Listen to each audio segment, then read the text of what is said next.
Hello, good evening. Welcome back. Knights of the Old Republic. Hi again. Um, Tonight we're picking up where we left off.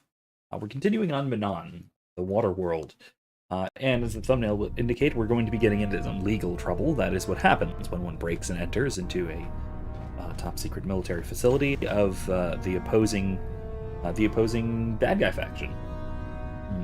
That might be too loud.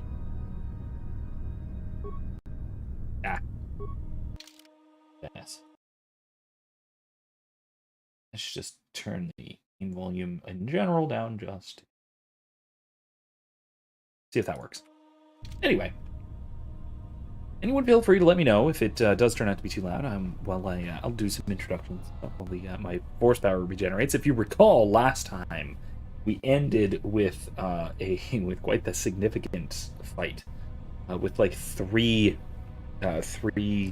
Sith acolyte types, all force powered, all with lightsabers, whole deal. With our party consisting of Republic Boy and Droid. Not so well. Anyway, that should do. Let's see what's in here. Oh. Okay, not that. Alright. Maybe we'll come back to that. Who knows?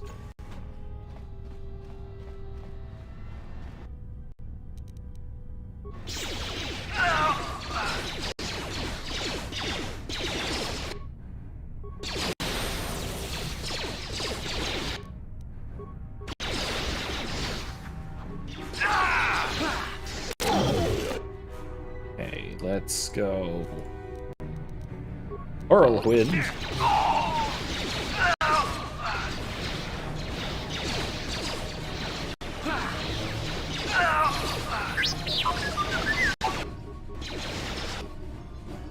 No, wait, not whirlwind. Disabled it.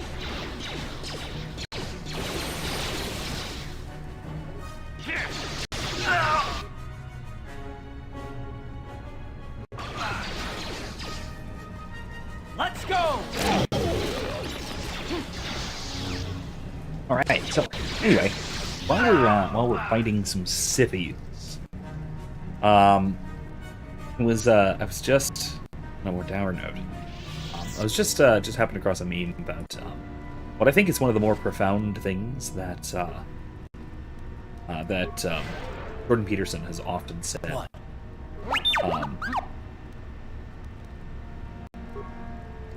There we go. What?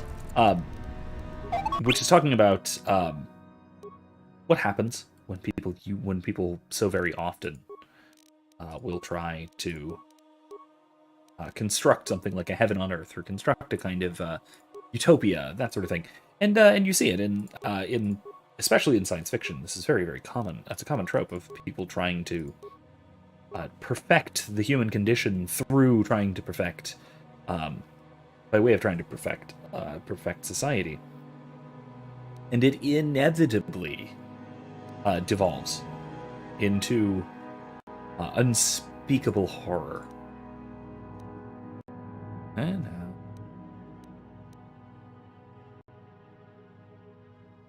let's recommend. Hypershot? Yeah, fine. Anyway, and what is his line? It was something along the lines of that if you try and do this, if you try and construct a heaven on earth, that what you wind up doing is producing a mountain of corpses and learning nothing, gaining nothing, or learning nothing, or something like that, which seems about right to me.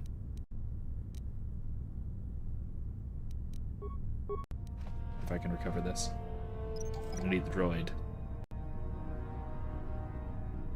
Skill too low. Fine.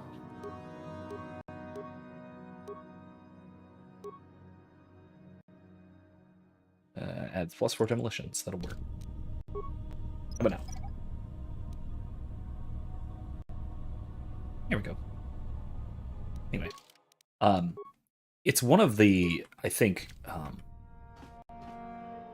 one of the most common sci-fi tropes of just generally the dystopia, the utopian project, the attempt at creating something wonderful that turns into something horrifying, permanently sealed. That's weird.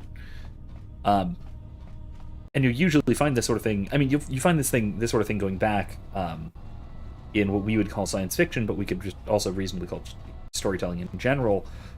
Even back to things like the myth of Atlantis, which, I mean, we can make our comparisons to something like the Tower of Babel or Noah's Flood or whatnot. But Atlantis in particular is or I mean, even the Tower of Babel really is relatively similar to this sort of thing.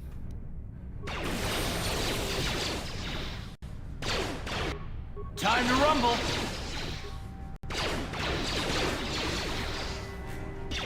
But in cases like this, what we find is this tendency to try to, instead of dealing with society in a reasonable way, in a way that is conducive to our role within society, instead of acting within society, in other words. What we find ourselves doing is trying to rework society in a way that is far beyond any human's capability, any expertise.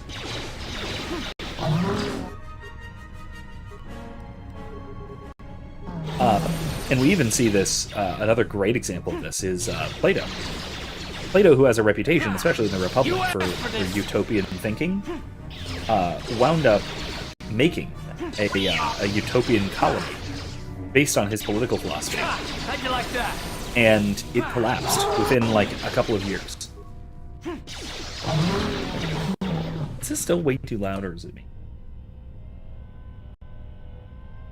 Maybe I'll just turn it down.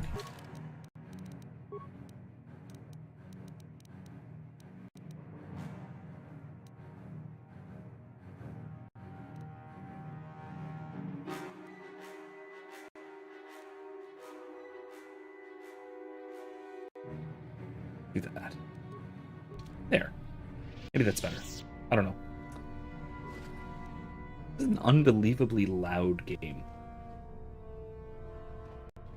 But yeah, it's a very common trope in science fiction, and what kind of brings this up, in addition to just having happened across a meme about it, is that it is a theme that, oh, hello, let's not. Ready? Yes? First of all, let's heal. Second of all, let's solo mode. Oh, that's acid. Nope. What? Not solo mode. Never mind.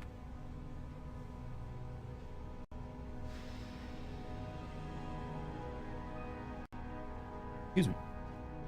Anyway, what I was saying is that Star Wars doesn't really approach the issue of dystopianism as much as a lot of other science fiction franchises do.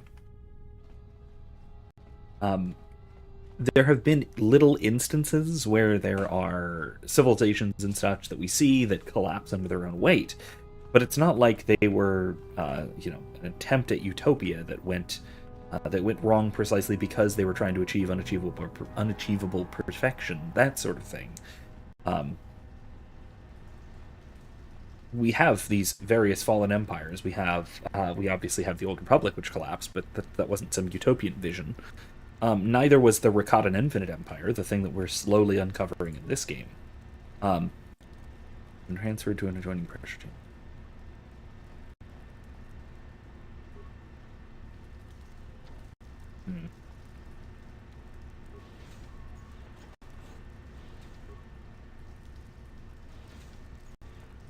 Huh. Okay, cool. Alright, I dig it. There's water in this one.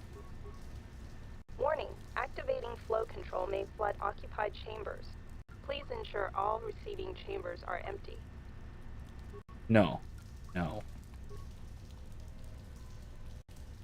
Malfunctioning. Okay, maybe if I do this.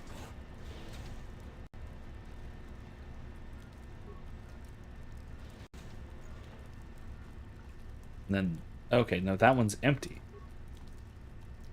It's malfunctioning. Okay. I can figure this out. Was there a datapad? There was a datapad about it.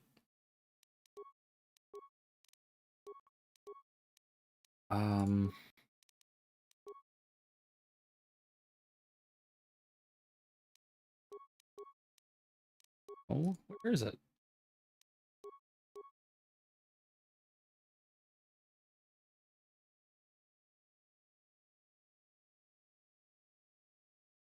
No.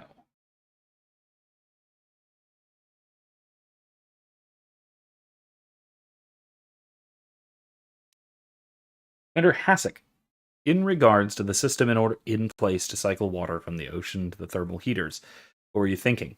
What made you put that airlock mechanism on the only other path to the north side of the base? Now everyone has to know how to cycle the water out of the one room and into the adjoining one for each of the 3 rooms in sequence without accidentally flooding the room they're in. We lost 7 troopers just this week. Next time I'm there, you better show me how to do it properly.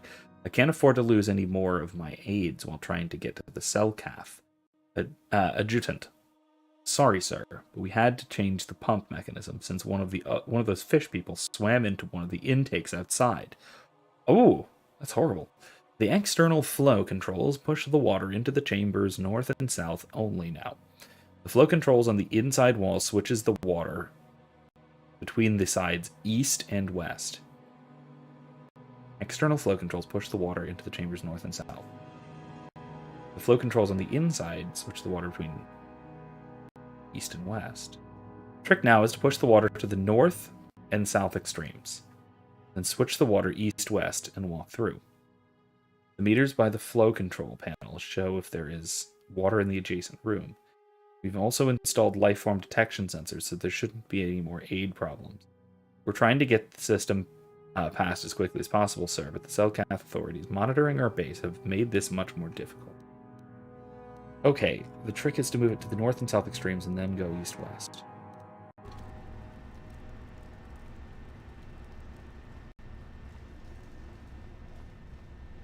Okay, so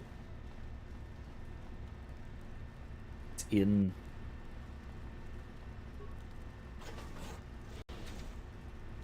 No, not what I wanted. Crap.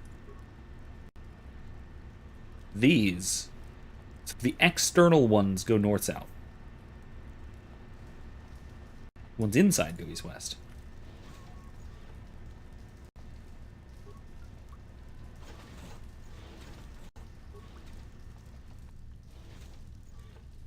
Okay.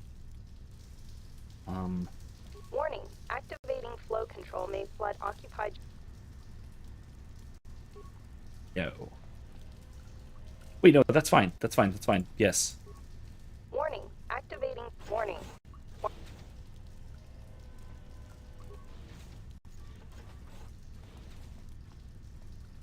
Okay.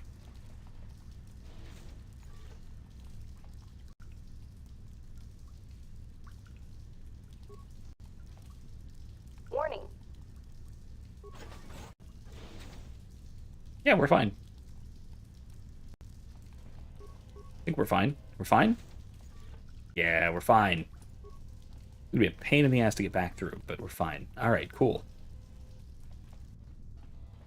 Anyway, that was nightmarish. Oh, hello! Hi, everyone.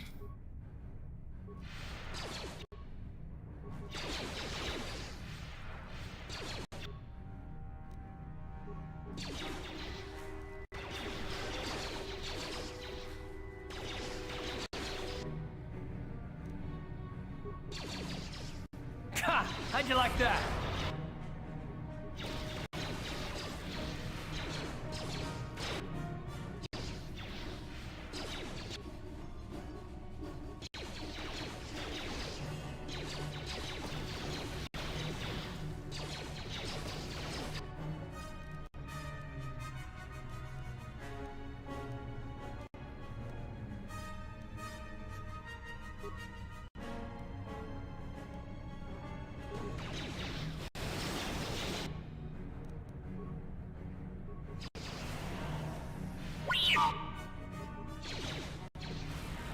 Time to Ow. rumble.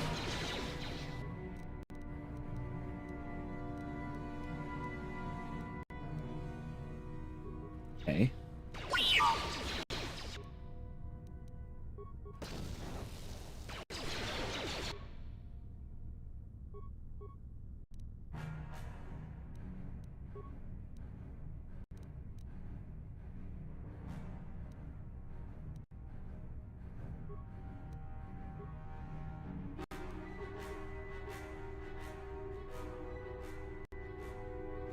Ready?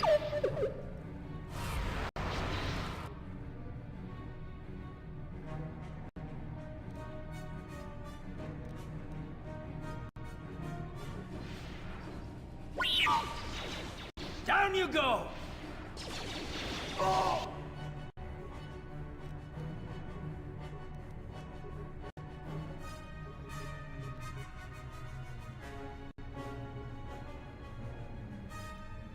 Ready?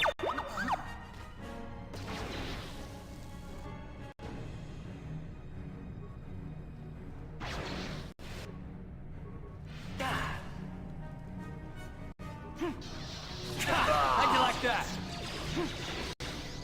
Alright, this is working out fine. Glad there was a glitch. Alright. Cool. Just in time, because I'm out of force power. Alright, sweet. Oh, anyway, like I was saying, there isn't a ton of instances of dystopianism in Star Wars. It's not really the favored trope. There are a lot more. There are a lot of other. Sure. Honestly, that's the other thing. Honestly, I have to say that. problem. Oh, hello. That was Got awful. it. Okay. There's quite frankly a lot of. Gonna blow up too, problem. isn't it? No. Got blow it. up. Okay. Anyway, there aren't a lot of classic sci-fi tropes in most Star Wars stories. Most Star Wars stories are more fantastical. They have more themes of classical heroism,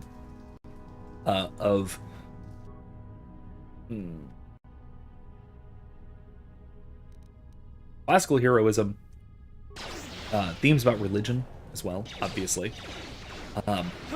All sorts of things like that, more so than classical sci-fi tropes like what about artificial intelligence, yada yada yada.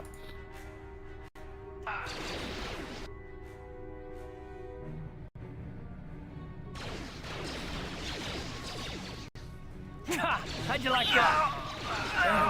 Time to rumble.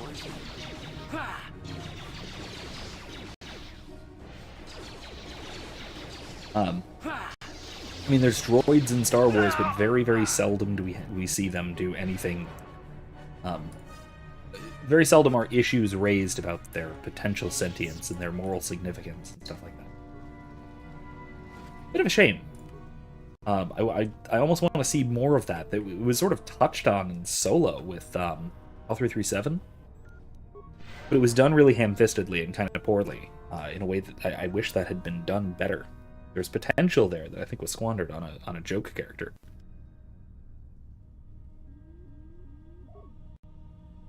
Oh wait, no. Come on, L3. L3. Is it L3?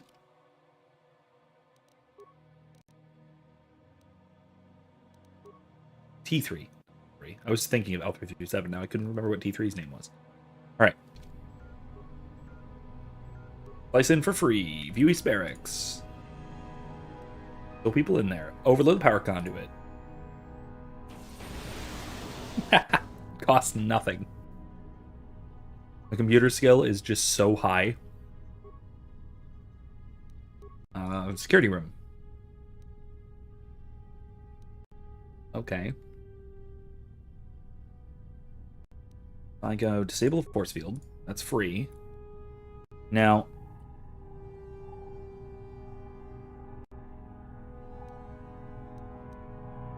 I could corrupt their targeting program and make them kill each other, but I can also just disable them for less computer spikes. And there's nobody else in there, so that's fine. Okay, security room. That's us. Overload computer. No. It would kill us all. Security reception. Nothing. Training room. Ooh. A cell calf with a blaster? Okay. Low control. We already went through there. There are no sentry droids. Steam control. Deactivate steam vents. Now we can get through there. Cool. We have to get back to it, but we can do that. Assembly room. No. Download schematic. Anything else? Is it? What? A lot of experience. Okay. That's the Steam computer room. Okay.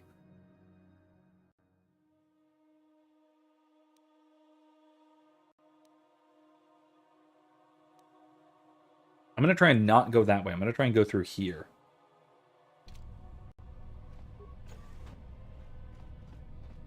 Anyway, oh, hello.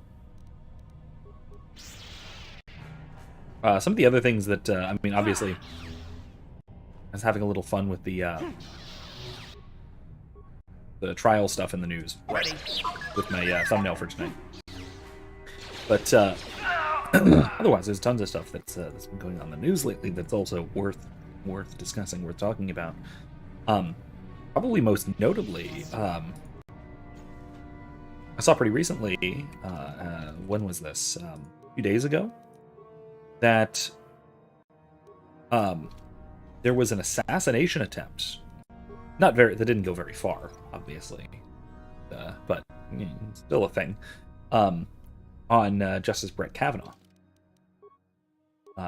There are basically people who are that hell bent on stopping the overturn of Roe v. Wade. So it seems.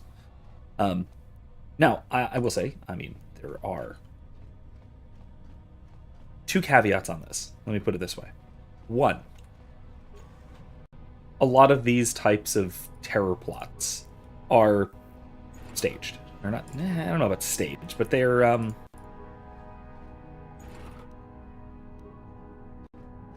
ultimately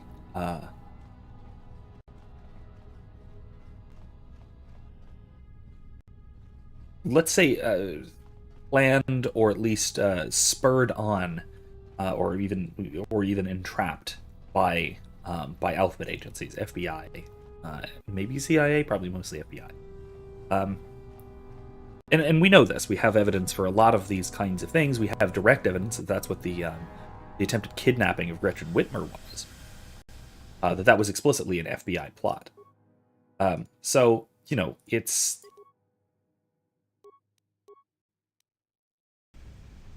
not like this would be the first time that if the FBI planned such a thing. And quite frankly, I wouldn't be all that surprised. So there's that. That is one point. That's one possibility. I'll also add that you know, there are times when maybe there are at least rare occasions when Yes? Sure. when, you know, political assassinations are justified. I certainly don't think that is the case here. But certainly, even regardless of whether it's the case or not, in any given case, this particular cause of trying to kill someone who is trying to make it illegal to kill people is all the more heinous. So it's hopefully, at least, I think the one thing we can hope. One thing we can hope is that it is in fact a sign of desperation. That and that means that that the earlier leak about the court's decision is likely to be carried through. That would be spectacular news. Wait, really? Locked? Okay. How do I...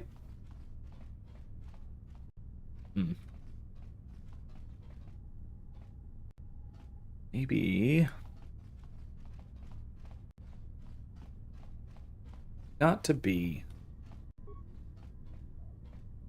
something I'm missing. I've pretty much cleared out this entire Imperial facility, which is very specifically what those Republic dudes said we couldn't do. But, I don't know, maybe.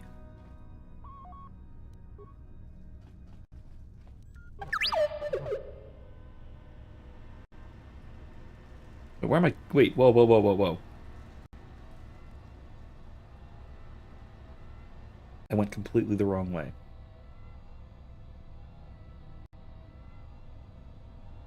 How do I open that training room? Or is this something I have to do later?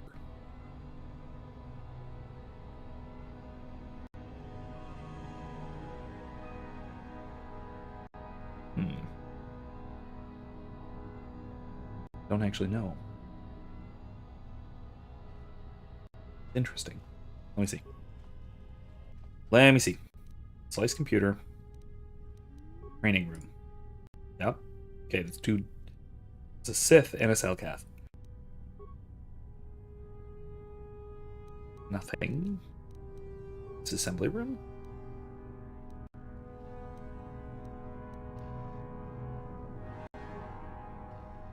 No, that's already taken care of.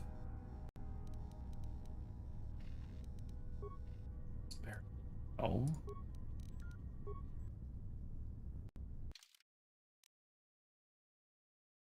So there's the computer room. Where I need to get to is here.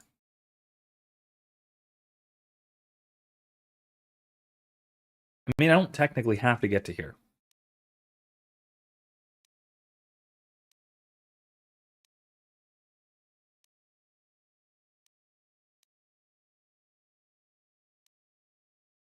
I got what I came for. I could technically just leave.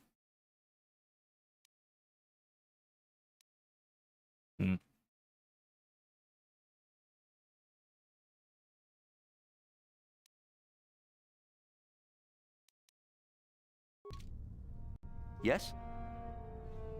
I'm going to assume, I hope not wrongly, that I'm going to have to come back here at some point. Then I'm going to go to the training annex. I don't know. We'll see. Hope I didn't just miss something really significant, but we'll see. We'll see. It should be fine. Hopefully this is fine. I do know that the quest on this planet is very complicated. There's a lot to it. There's a lot going on here. So we'll see.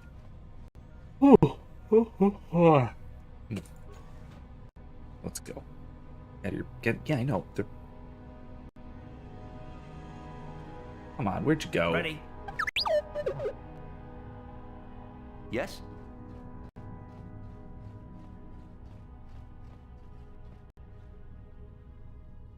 Arth. Not you now. Uh-huh. Sure. Come on, everybody.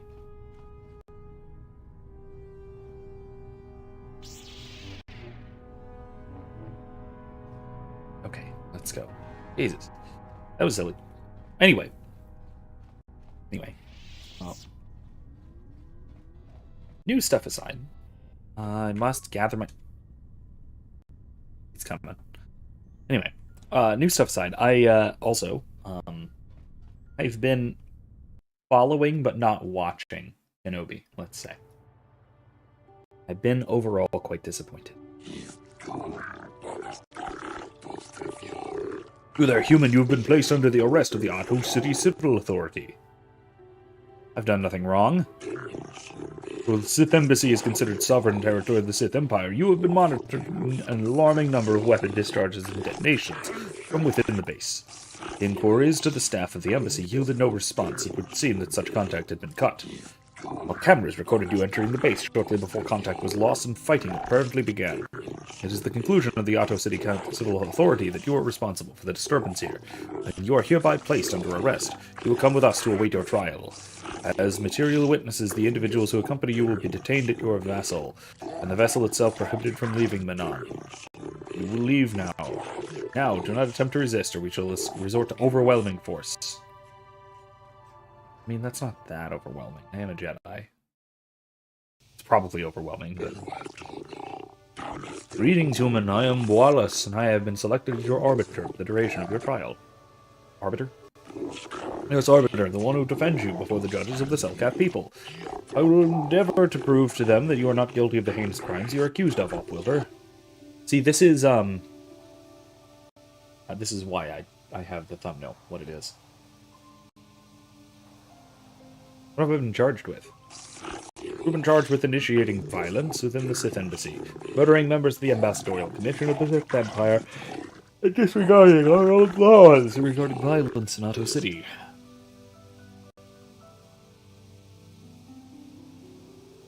How will you get me free? I would first like to ask you a few questions regarding the events that led up to your arrest. I've already been giving all relevant data on you and your companions, so that can be disregarded.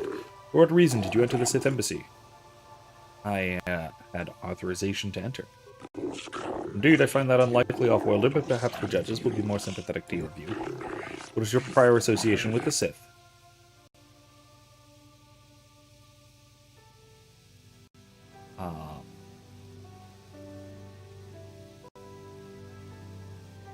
I'm on a mission to stop them from taking over the galaxy. If they're an expansionistic power, true, and at war with the Republic. You may make it your personal mission to foil them, but the authorities take a dim view of it taking place here. I think you will find a more thorough explanation in order to convince the judges. That should be all the information I require of you for now. If you wish, we can begin the trial whenever you are ready. Don't you need to ask more questions? I have all the information I need. We should proceed now. The judges are waiting. How can you expect to defend me without getting more information?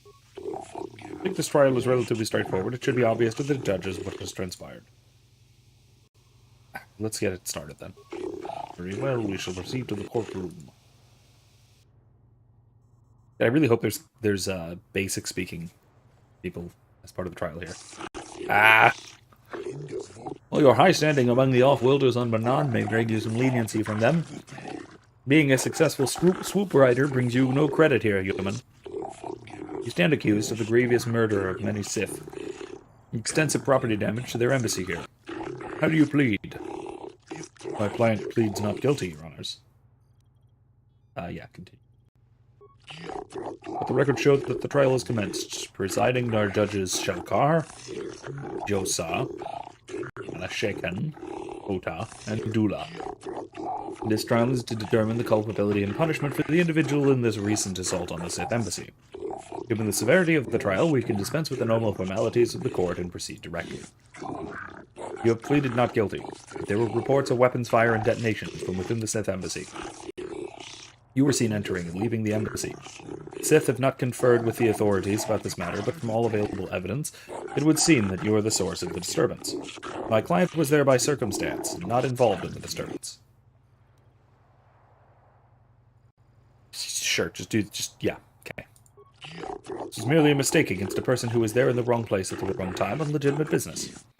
That does not seem likely, Arbiter. The weight of the evidence is material evidence, including these items, in the defendant's possession is too strong. What legitimate business was your client involved in at the Sith Embassy? Business of the Jedi Order, of course. My client, as noted in the early entry transcript, is a member of said order. He knows what he's doing. It'll be fine. As a member of this order, my client is above reproach. A Jedi would not have murdered so many out of spite. The Order is involved in a war with the Sith, a very messy war. It is not unreasonable that some fanatic would seek to bring that war here. My client is not a fanatic. Like a subapod waiting to strike when it hatches, no doubt. Please, Your Honor, that is unfair. Enough, we've heard enough.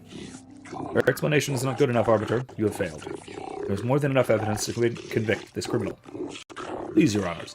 My client is mentally incompetent and unable to form complex thoughts.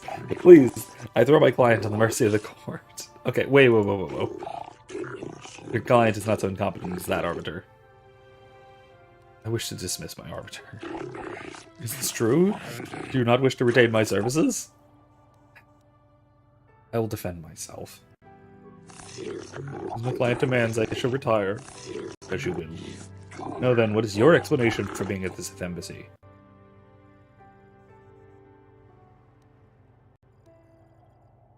The Sith lured me inside. Throw the blame onto them. Indeed, I am most skeptical of this statement. It may be true. How was it they lured you inside? What bait did they use?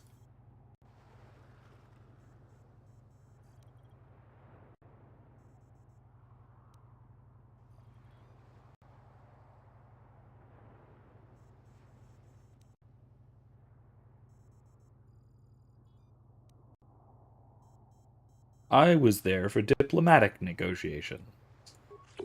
I'm skeptical of this assertion, but it does seem to be the character of the Sith to renege on their commitments. There have been many provocations before this. Their character is well known. Indeed, that is not an issue for outsiders to hear. We will adjourn to debate your story and charges brought against you. I hope this works out. We have reviewed your case and decided there is not enough evidence to convict you of this crime. The provocations of the Sith are well known. We will be issuing a memo to censure against them. Your embassy is considered off-limits to all Otto City security personnel.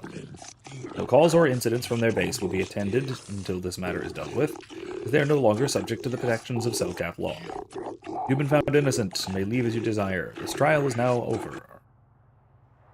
Yay! Items locked. What did we lose? We're in the Republic Diplomat and Sith Diplomat. Interesting. What's going on here? The Republic respects the peace of Otto City, Your Honor. But the Sith are a violent people who leave violence in their wake. I have 3 soldiers in the infirmary. If the Republic soldiers were more capable, they would not have suffered such serious injuries. Are my soldiers to be punished simply because they won a fair fight? I hardly call 6 against 3 a fair fight. Why is it? The Sith are soft, cowards okay. who attack only when they have the advantage of numbers. I'm aware of the Republic's indignation. However, witness reports clearly state your Republic soldiers were as willing to engage in violence as the Sith in this case.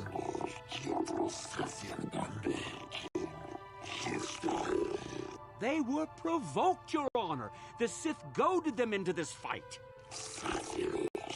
Taunts and threats are not sufficient provocation in the eyes of this court. Words can be ignored. Which is what your men should have done. I absolutely agree with that. That's actually quite wise. It's actually very important for legal precedent reasons.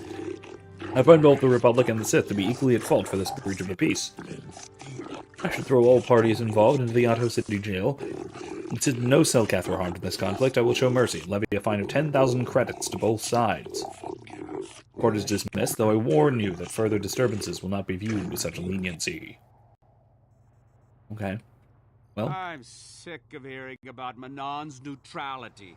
It sounds like a coward's excuse not to fight, if you ask me. I mean, it looks to me like they're trying to seek profit, really. It seems like that, honestly, this seems like a more profitable endeavor in general, rather than Laura. Again, more about profit than about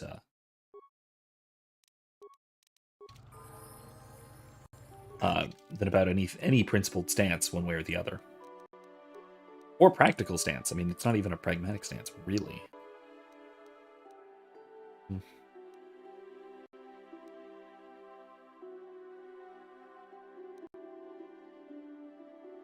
How about...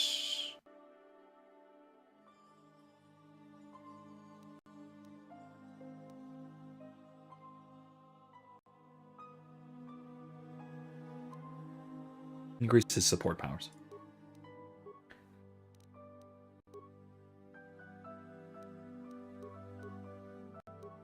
All right. You need? Jolie, it is you. Hey, Bublin. I need your help.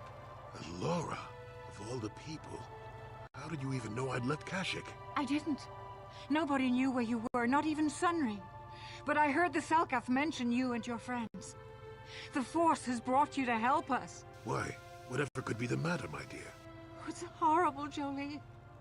Sunry has been arrested. The Sith have accused him of murder. Murder? But how? It's all a mistake, Jolie. Sunry isn't a murderer. Someone is trying to frame him. Calm down, Alora. Where's Sunry now? Sunry's being held at the Selkath courts. They won't let anyone in to see him. Please, Go to the courts. Talk to the judges. Maybe the Selkath will listen to you. Don't worry, Alora.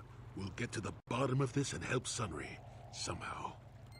I wonder if we can talk to Jolie here and now about, Camp Guard. Oh, the prison. No, let's not go there. Talk to him now about this. In any case, Bublin asks, what's your biggest want from the new KOTOR remake? I mostly want to see the game kept. The story and whatnot to be kept intact. Put it that way. I know there are elements that I'd like to see changed. That's an awful lot of money. But Is there something you're not telling me? Don't be so suspicious. The Republic is generous. We pay our mercenaries well. Makes sense, I guess. All right, I'm in. When do I start? Just show up at the Republic Embassy tomorrow and speak to our representative there. I'm sure he'll have some task he wants you to start on right away. Hiring drifters. That's very upstanding Republic kind of thing. Anyway, I'd like to see them focus on upgrading what's already here, rather than trying to rework it or remake it. This is Lightside, so I was going to show you my stats, but Bowman, I wish to speak to you if you have the time. I will in a moment. This is I'm doing Lightside. I'm trying to do as close to a canon playthrough as I can for this one, and probably for the second one as well. The only exception to that is I'm not dual wielding. I'm doing single lightsaber instead of two. That's really the only major deviation from canon. I'm even using the canon face. So anyway, it's but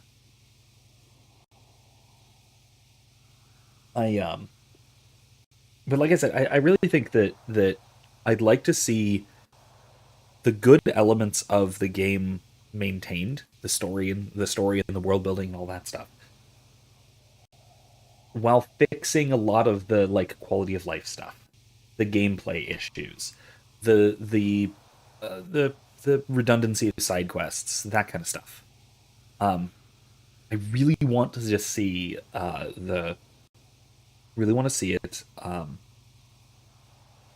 what it was when this came out in 2002, 3, whenever this came out.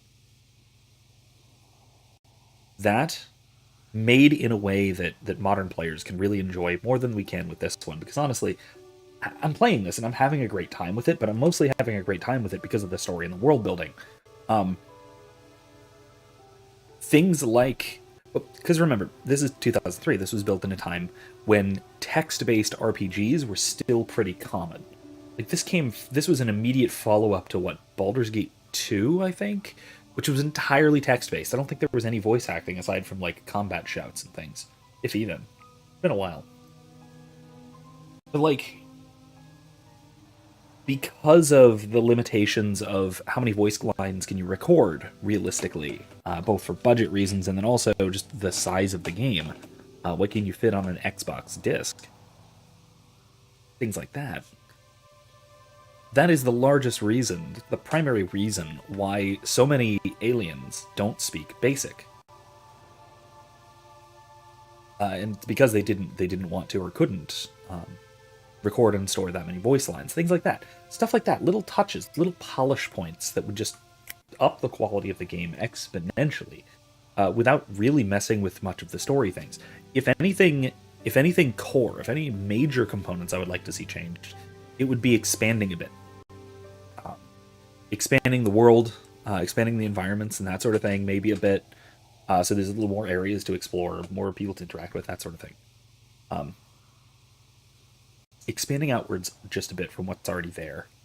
Making the world a little bit more alive as well, because you'll notice that NPCs are always in exactly the same place. Always. So making the world a little bit more alive could be something that they could definitely do with modern technology for a game like that, without having to rework too overly much. The one thing that I'm hesitant about for this is I don't know if they'll wind up getting the same voice actors.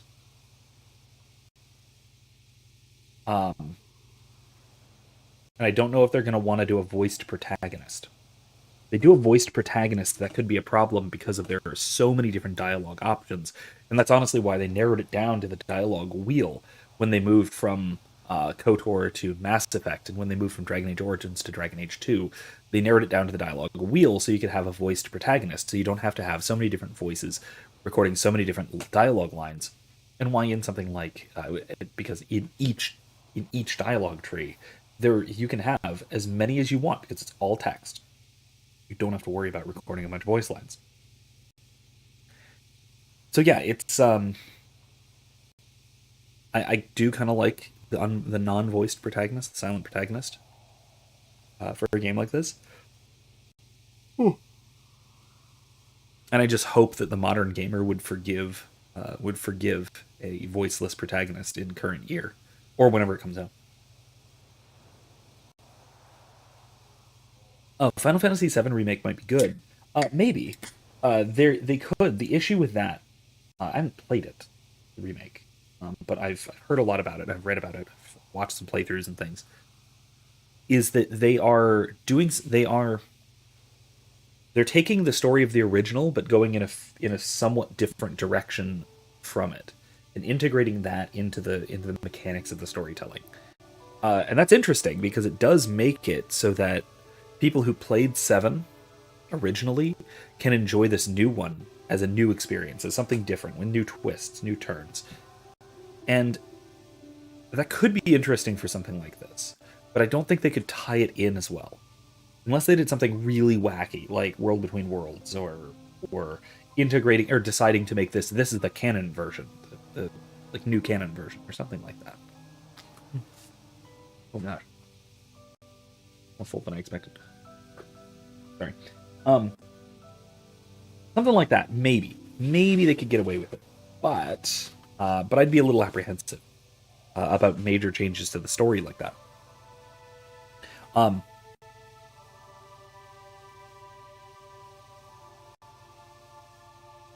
The aesthetic upgrades, though. yes. The Final Fantasy VII aesthetic upgrades. Fantastic model. They did a great job of capturing the spirit and the look of the original, but making it new, upgrading it. But yeah, there is a canon version of the main character of this game. Same with a canon version of the Jedi Exile from KOTOR 2. There are certain decisions that are set in stone as far as canon goes, because then they wrote novels about these characters. And then they assumed that there is a certain canon history when you get to Star Wars The Old Republic. That is the MMO. So, it's broadly speaking, light side, romanced Bastila, had all of the companions, and all of them survived. I'm trying to think if there's any other major things.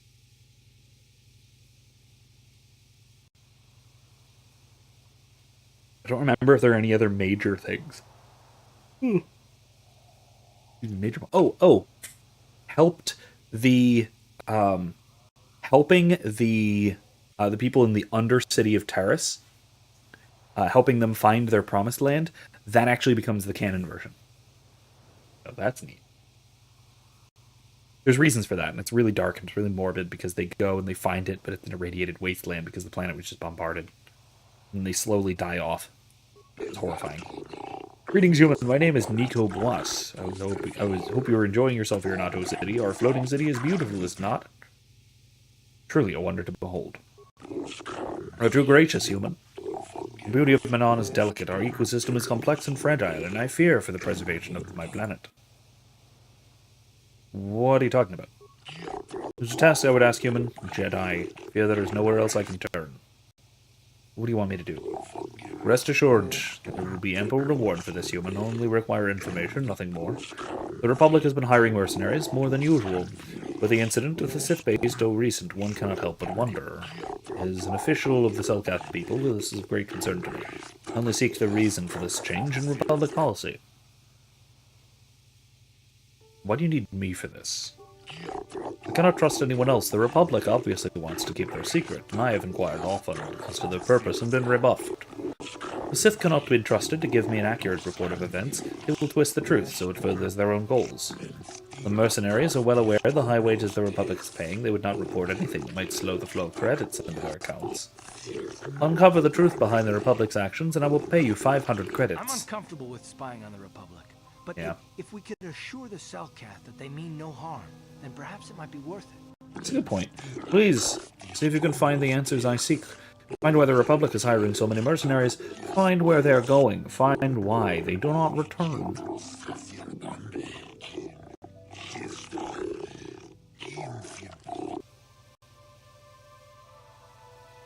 I'll look into it for you, Nico.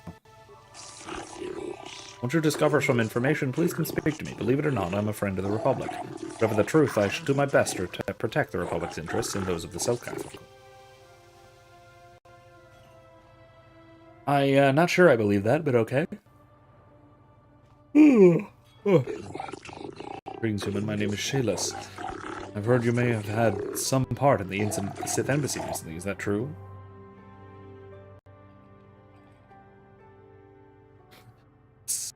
My allegiances are my own business.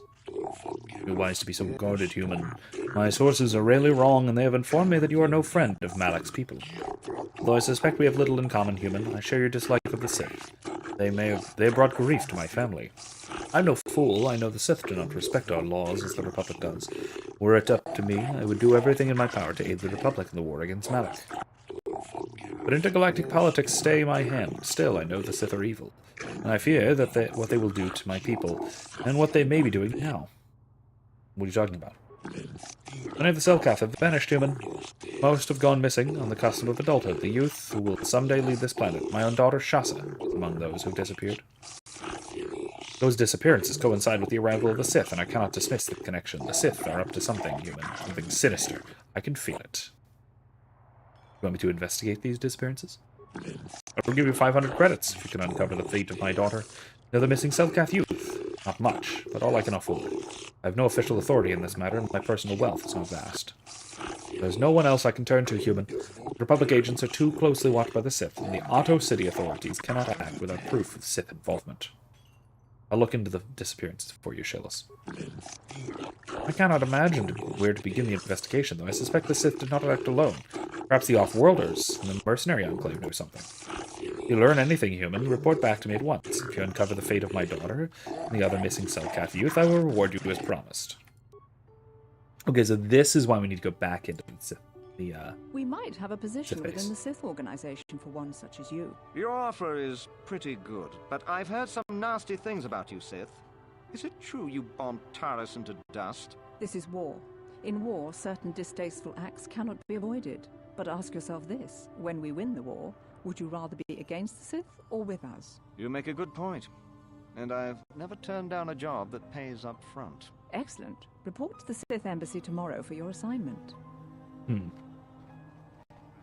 Odd.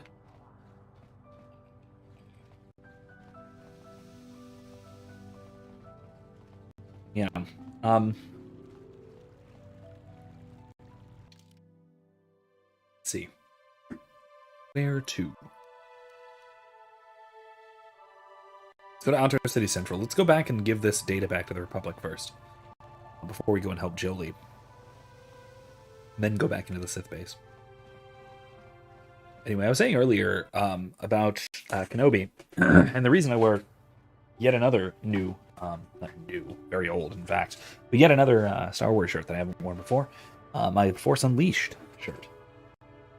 The reason I wear this one in particular is because something that was something that showed up in this week's the most recent episode of Kenobi, I think episode 4,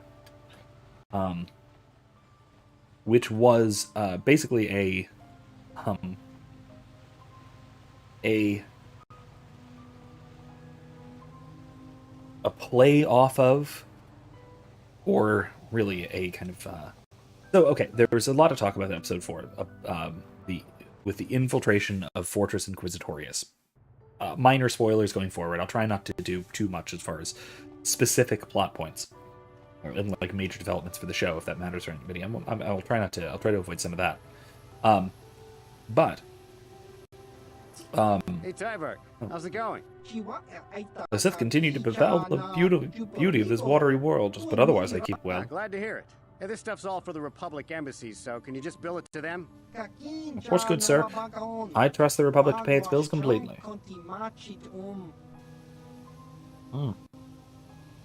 Alright then. Speaking of, let's go to the Republic embassy. Find it. Using the map, huh? Public enclave. Oh, it's back that way. Yeah.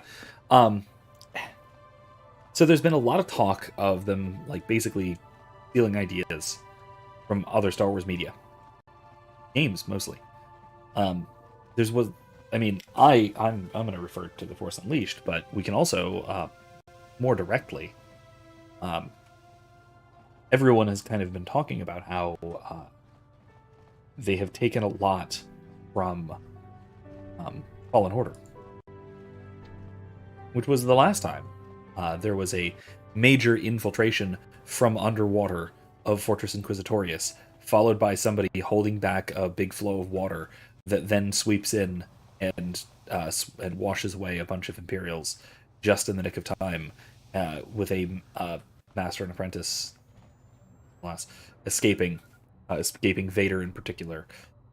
It's very close to Alcestis's infiltration of Fortress Inquisitorius from The Force Unleashed. Fortress Inquisitor. No, it's Inquisitorius. Yeah, it is super cool. Yeah, I like the design. It's very supervillain lair, and it's almost practical. Almost.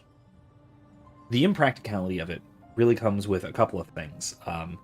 The whole they transport the corpses of all the dead Jedi there, which is a little bit weird, like creepy kind of weird, but then also seems kind of impractical.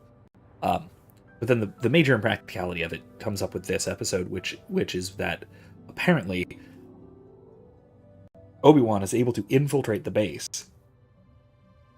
in exactly the way that Cal Kestis did 5 years earlier. And it was a hole in their security that they hadn't patched up after all that time, even after having to reconstruct portions of the base that were destroyed in the attack.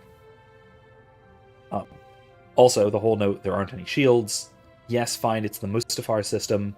It's not exactly an easy target, but there didn't seem to be, as far as I know, as far as I can think, as far as we were seeing at least, there didn't seem to be really many orbital defenses and such. Unshielded base like that could be relatively easily taken out from orbit. Problem. Need one cruiser. That's all you need. So things like that. It's the impracticality of it was because they needed a way in that was relatively quickly explainable. And what's her name? The officer maybe could have gotten them in directly. Maybe not. That might have been odd. Might have caused problems that would have been interesting to solve. They also just could have done something even closer to what Cal did, which was jump in, drop escape pods underwater, swim in, find an entrance. But then you'd need to explain that, they've tightened security since yada yada yada. And you can even do a little nod to Fallen Order or something. But that, the other point, and this was a funny little Twitter exchange even, was that they lifted a scene from The Force Unleashed, particularly from one of the trailers, which gets kind of replicated in game as a cutscene, which is where Starkiller breaks loose from a bunch of Imperial stormtroopers guarding this darkened chamber. He shuts the lights off, and he starts appearing around them, just igniting lightsabers, cutting them down, then turning them off, and then fading back into the shadows, coming up and taking down another one, then another one, then another one. And then in this episode, Obi-Wan does the same thing, but with 2 stormtroopers.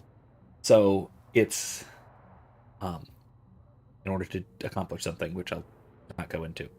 spoilery. So Sam Whitwer, the voice of Starkiller, but also the voice of Darth Maul, the arch nemesis of Obi-Wan Kenobi, of course. At least he thinks so. Maul thinks so, that is. Posted on Twitter, well, first you take my legs, now you take my dance moves, and he posts side-by-side clips of the same, basically a very, very similar fight scene from The Force Unleashed and from Kenobi. It's like, it seems like they're... I don't know if they're nodding to or paying homage to old Star Wars media, or if they're just using already used ideas. I don't know. Some of the writing quality seems to be of low enough quality, lazy enough, that maybe they are just like, hey, well, you know, here's a cool scene, let's put that in there. You know, I don't know. This series had so much potential, a lot of which was squandered. A lot of which was just really wasted. In fact, put a link somewhere, description, maybe in the Discord as well, to a short film that was done 5 or 6 years ago, maybe. It was produced in partially with, I don't know if by, but with James Arnold Taylor, the guy who voices Obi-Wan in all of the secondary media and all the animated stuff. He plays a character in it, not Obi-Wan, because he looks nothing like any version of Obi-Wan. But he plays a character in it, and he contributed a lot to the writing and to the production. And it's so good. It's like a 15-minute short film of Obi-Wan Kenobi on Tatooine, watching over Luke. It's so good. It showed that there was so much potential for an Obi-Wan movie or even a series, and that this is not doing it. Like Erica says, jingling keys. They have no original ideas, so they have to take things, use the excuse that they're paying homage or Easter eggs. Honestly, I think that what's happening is that I'm trying to think if Critical Drinkers pointed this out in one of his Why Modern Movies Suck. Hold on. Let me write this down, see if I can find something. And if I can find something relevant to this, I'll put it in the Discord or something. Maybe in the description if I can find it in time.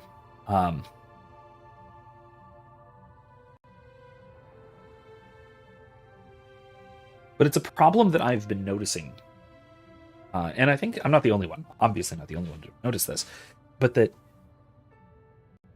a lot of modern writing and a lot of modern media, and especially in Star Wars media is notorious for this at this point. What they seem to be doing is they have scenes in mind. They have things that they want to accomplish, and they have interactions that they want to put on the screen, and they have gorgeous or stunning visuals that pop out of their heads and get onto the concept board. But then the actual linking it through is a secondary afterthought. Yeah, we've got to have this great character, Reva. Okay, well, what is her motivation? She hates Kenobi. Okay, but why? That all seems to come later. We want to have Obi-Wan and Vader fight. Why? Well,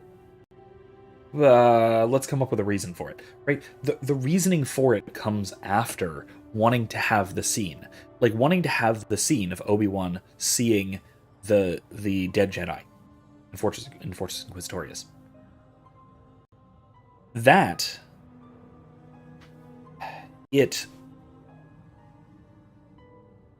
was a scene that somebody wanted to have there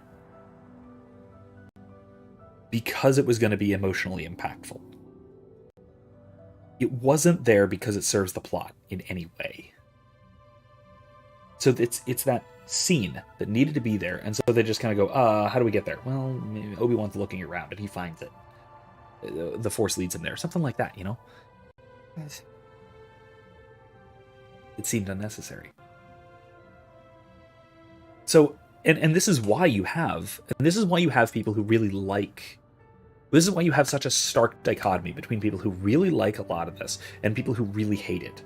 The people who really like it are attracted to and are really, really liking the great scenes that they've put together because they're focusing on great scenes, and they genuinely have great scenes.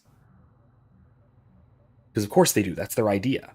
But the problem is the people who really dislike it, me among them, because I dislike a lot of this stuff, and for this very reason, is because what we're looking at is the overall picture. We're trying to look at the overall plot threads. This is why it kind of breaks down into people who... not fair. Not fair. I was about to say people who loved, liked, or even just tolerated the prequels versus people who hated it. People who hated it are more okay. It seems like more okay with the newer material, with Obi-Wan, with the sequel trilogy and such. Whereas people who liked the prequels are disappointed by it, is because the prequels were poorly executed in the individual scenes, but great overall narratives. That doesn't break down perfectly, obviously. There are issues with this. There are people who hated both, there are people who loved both, but Red Letter Media, great example. They hate both. Maybe my theories doesn't quite hold water, but I think there's something there. Bublin says I was...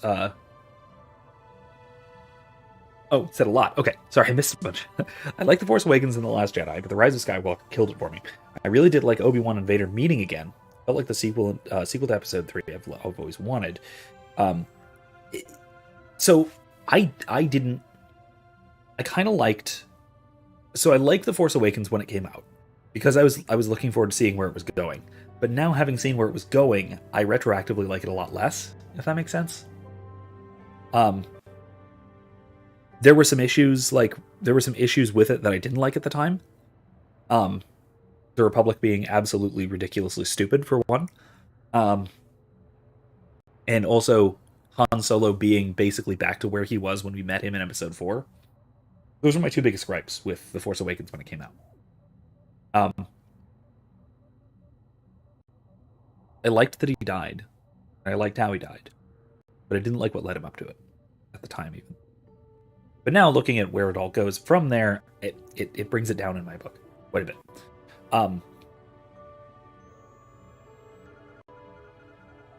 As for Obi-Wan and Vader meeting, I don't know if I like it or not. I don't think I do. It could have been done well, but it was very thin ice. It was on very thin ice from the start. It's hard to make them meet again without disrupting the impact of their meeting on the Death Star in Episode 4. Could have been done, but it would have been very, very difficult.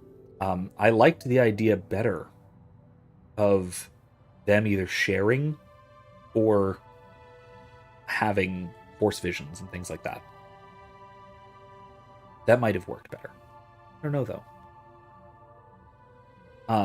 Bublin also says, I was in the internet minority liking Batman vs. Superman, because I remembered scenes more than the bigger picture. Yeah, and I mean, oh man, there were some fantastic scenes in Batman vs. Superman. There's also a couple of really, really stupid scenes in Batman vs. Superman. But Martha, obviously, everyone yells about that one.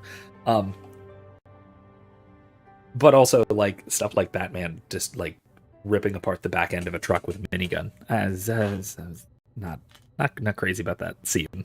Some of the Batman vehicular combat scenes I didn't love. But you're right. Some of it was amazing. Some of the scenes in there were great. And I think it suffers from that same problem of they're really good at they're at least usually pretty good at making really great scenes because that's what they're trying to do. And they're not trying to write an overall story that links together. And I mean, that even applies overall, sort of to the overarching writing of big franchises. Like right now, the two big Disney franchises, Star Wars and Marvel. The two of them, if you look at what stories they're writing, for the most part, they're not writing stories because they have a story to tell. They're writing stories because Correction. Let me try and phrase this more specifically. They're not writing stories because it is somewhere that the story will lead to them. They're writing stories because there is somewhere they can fit a story. And you see this also with things like, well, we're going to have a Kenobi series. Oh, what's he going to do? We'll figure it out. Figure it out when we get there. And that's why there are so many massive plot changes throughout the process of writing the show. Instead of thinking, well, Obi-Wan's got to encounter some problems with Luke. What are those problems going to be? And they move from there. Instead, it was Obi-Wan's got to go on some adventures. How's he going to do that? Well, we got to get him off planet. How are we going to do that? Well, it can't be Luke. It's got to be Leia. Maybe Luke is kidnapped? No, that would have showed up in the movies. It's got to be Leia. So that's how it gets built. We have an end goal in mind. Obi-Wan's got to do the thing, so we make him do the thing. Taika Waititi is hot right now. He should direct a Star Wars movie. What's it going to be about? I don't know. He doesn't know. Nobody knows. It's going to be something. It's going to be great. It's Taika Waititi. Okay, I guess. But, like, why? Why, though? I guess my big question for a lot of these things is why. And there isn't much and therefore. There's just and then. Here's the next thing. And the next thing. So that's I think a big issue with going on right now. Marvel as well. I think Phase 4 is falling into this trap as well. Oh, you know what we gotta have? We gotta have the Marvels. Cool. That means we gotta have we gotta put Monica Rambeau in WandaVision. Okay. We gotta have Miss Marvel series. Okay, cool. What are they gonna do? Origin stories. Cool. Let's do origin stories. All right. Yeah. Okay. But aren't they doing some other things? Isn't there stuff going on that they might be involved in? And I think that, honestly, of all the shows, Hawkeye, weird as it is to admit this, Hawkeye was the one that actually made sense for it to be a story. That it was dealing with the aftermath. Falcon and the Winter Soldier honestly wasn't. It started and ended in exactly the same place, except with a new costume. Loki started and ended in, for all we knew, the exact same place. And there was even a scene that almost broke the story of Endgame to facilitate the series happening. Which, by the way, if you're not familiar with that, if you're not convinced that the bit with Loki getting away with the Tesseract broke the time travel and Infinity Stones mechanics in Endgame, see my video about Loki. Find it on the channel. It's or I'll put it in the description afterwards. It's kind of world breaking. WandaVision again starts and ends in roughly the same place. It kind of provides something like a villain origin story for Wanda, which was kind of important for Multiverse of Madness, but I don't know. It didn't seem like the next thing to happen, and Multiverse of Madness didn't seem like the next thing to happen for her either. All of it seems awfully contrived for the sake of, we want this thing to happen, so let us craft a story to get us to the thing, you know? Bublin says to go back a bit. Bublin says, of having read the Vader comics, it was really stupid how Vader let some fire stop him from getting to Obi-Wan. In the comics, Vader does a lot more for a lot less. Yeah. Well, in the new canon comics, but also in the old comics, the old Dark Horse comics, as well as look at Vader in The Force Unleashed, the shirt I'm wearing. Look at Vader in The Force Unleashed. He is an unstoppable force of destruction. Till the ending of the second game, but that may or may not have been canon, even in the EU. Anyway, but also, look at him. Okay, a great example of Vader used well. The best use of Darth Vader since the original trilogy was at the end of Jedi Fallen Order. Very ending of Jedi Fallen Order. You beat the final boss. Then Vader shows up. When I played it, the first time I played it, I didn't even I'm sure there's an option to fight him and then realize that you're outmatched and run. I didn't even try. I just see Vader show up and I just turn around and just instinctively run. Full tilt, run. That is the reaction Vader should inspire in anyone. And it was a perfect moment there. It was so good. I wish I could have captured that with you guys on stream or something. The with that ending of that fight, which was frustrating as all hell all the way through. It was a good fight, really tough fight against Second Sister. But man, Vader shows up, and I'm just like, okay, nope, run. Vader is here. It's over. Run. And that is exactly the reaction that Vader should inspire. And they kind of get it. They almost get it here. But the shot composition doesn't contribute to it too much. It doesn't have the music. It's not... Vader isn't a terrifying death machine. It's disappointing. Again, it all comes back to the Kenobi series had so much potential, but a lot of it did not follow through on what it should have. Have you managed to retrieve the data from our droid in the Sith base? Yes, here it is. Excellent. It does not appear to have been tampered with, so the Sith did not manage to copy its contents yet. And now for your information. We are not supposed to speak of this, but since you are a Jedi and we have exhausted all the other options, I think I can entrust you with this. As you know, the Republic is fighting for its very existence against the evil of the Sith Empire. As you also undoubtedly know, we're doing very poorly. We need much in the way of supplies and material to stem the tide of battle and bring us victory. Manaan is the sole source of Kolto, the most powerful medical substance in the galaxy. Frankly, we need as much of it as we can get. What's the Republic done? The Selkath conservatives, with their neutrality treaties, seek to treat the Sith and the Republic equally. This includes Kolto exports, but a few more far-sighted Selkath see that if the Sith are ever allowed to win, the galaxy will be plunged into darkness, and there would be nothing to stop them from taking Manaan anyway, so we made a deal. This is dangerous. I know, but to the Senators it seems to outweigh the risks. We recently began construction of a secret underground facility to harvest Kolto directly at its source. We also hope to one day be able to synthesize it effectively. Current techniques are insufficient for the task, so we must mine it for now. The amount we take would hardly be noticed, since most is lost naturally before it reaches the surface anyway. We were nearing completion of the base when the digging teams reported some sort of obstruction, an ancient building or artifact, possibly your star map. Transmissions from the base were cut off abruptly after that, and we haven't heard from the station since. Why have you not investigated? As you may have noticed, we're hiring a lot of mercenaries around here. Ostensibly, they're to be shipped off-world to aid in our fight against the Sith, but they're really for another purpose. When we lost contact with the station in the Rackard Rift, we sent our contingent of Republic soldiers down to investigate.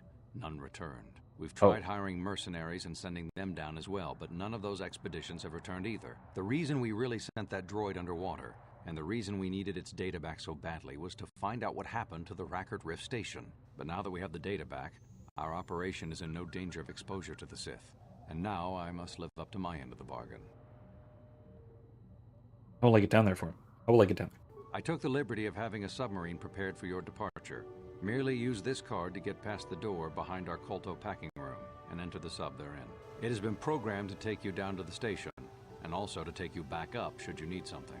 I would send soldiers to assist you, but we've lost many of ours, and nearly exhausted the mercenary population of this planet. The soldiers we have are barely enough to keep this base secure. The Sith have also noted our interest and begun to bribe mercenaries away from us. Please, find out what happened to the facility. There may be some survivors left down there. Perhaps even the head scientist, Kono Nolan. Good luck in your efforts. Okay, so several things we have to do before we do that. Alright, mission for the Republic. This is that. This is what we just got. General Haradan.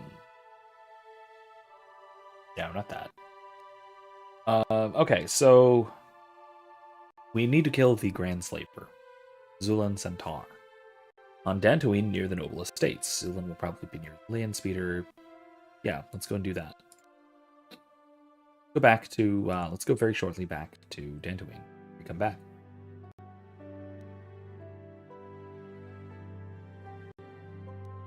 Missing cell calf, we're gonna find out about eventually. We gotta go back into the Sith base before we go underwater. Jolie has some stuff going on. Sundry murder trial. Okay, cool. So yeah, let's skedaddle. Back to the ship for now, shall we?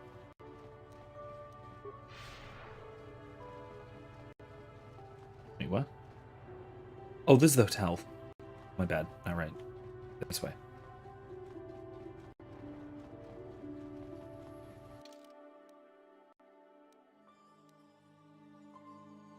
Yeah, I think we need to go back west.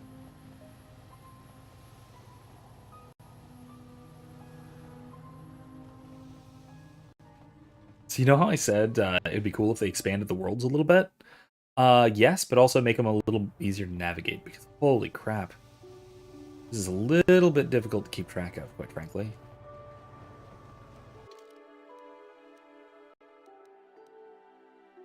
Ah, there it is, yeah. Talking back. This is it. We're gonna have to pay that landing fee again, but that's fine. I want to do the Jin O'Haradan thing now before we leave.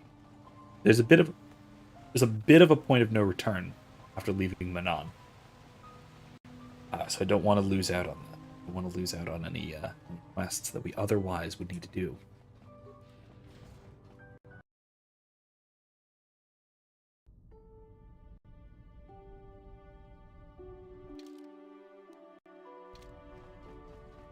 And Hawks this way.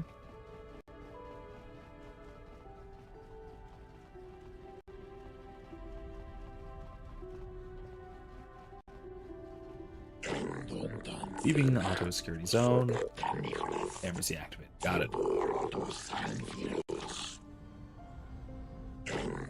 Gosh. Not this again.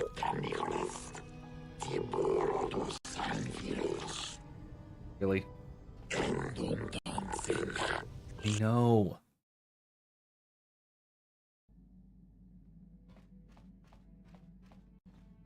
Let's talk to everybody. Yeah, what do you want? Have any more war stories? You want another war story, huh? You want to hear about some other world getting wasted, eh? I knew you were the type. Your stagnant republic has never seen some of the strange creatures and races we fought on the Outer Rim in those years. And you never will now. What do you mean? If a world isn't strong enough to defend itself, it's basically forfeit. But this story is about something a little different. We were going through the asteroid fields of the Crispin system at the very edge of the galaxy, playing with the pirates and smugglers we found there. The main belt in the Crispin system consists of mainly small rocks covered in frozen methane gas shells, and the pirates were using them for cover. Uh-oh. I remember using a thermal generator to cause the outer layer of one of the asteroids to vaporize in a picosecond. It blew out and shredded the 3 smugglers using it for cover. But that was a mistake. Did it backfire? The asteroid I had targeted was smaller than most, maybe a dozen meters on a side. On the outside, it looked the same as any other. Just a ball covered in frozen gas. But something must have been inside it. Something inactive in the cold. The heat of my blast might have triggered something or woken something up. After I'd hit it, spots of light and heat appeared all over the thin shell, still covering it, evaporating the gases. What lay underneath looked like some sort of rocky growth. A deformed rock, pitted by scores of micrometeorite scars. I think something even older might have been inside that. I know what this is. Do you know what this is? An asteroid? Maybe, but maybe not. It started rotating faster and faster as we watched it. After a second, it started spraying fire, thermal projectiles that melted our armor like wax. We were caught completely by surprise. Before we could counterattack, it fled at an incredible speed. A ship? We couldn't catch it, but we could follow its hyperspace wake. We followed its trail as far as we could, heading away from the galactic core. When it finally led beyond the edge of our galaxy, we abandoned our efforts. Anything that wants to commit suicide in that great void is not worth our trouble trying to catch. That's the only story I have for now. I'll tell you some more stuff later if we get the chance. Is there something else you want to know? Yeah, that's all for now. Your choice. Yeah, I'm that's here if you want that was a something great done little right. integration of the Uzan Vong. Uzan Vong invaders 3,000 years before they actually, or almost 4,000 really at this point. Statement. HK-47 is ready to serve, Master.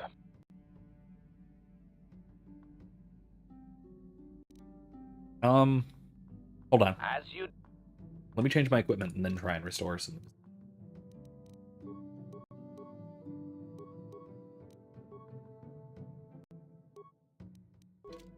Statement. I'd like to try and restore some of your memory. Affirmative. If you believe your skills are up to the task, Master, then I can certainly guide you through the process. Request.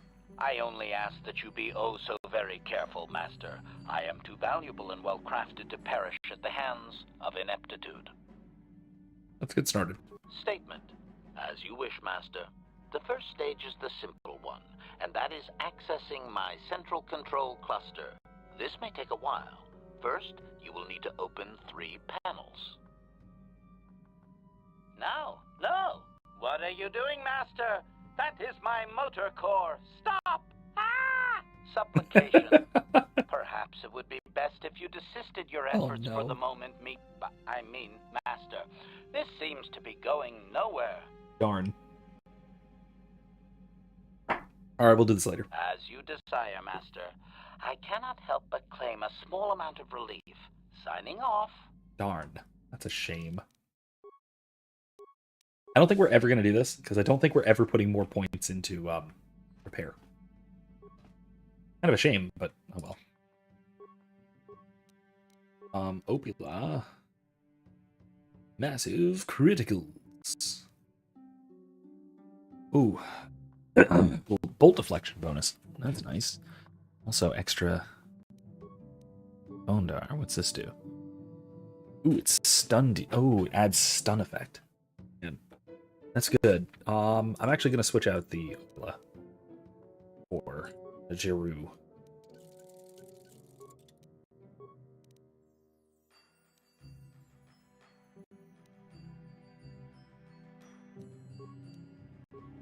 What's this do? Attack bonus +3. That's actually pretty nice. Yeah, let's switch that for also a Jiru.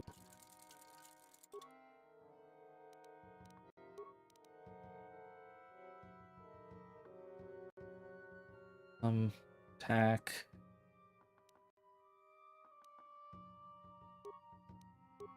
Store.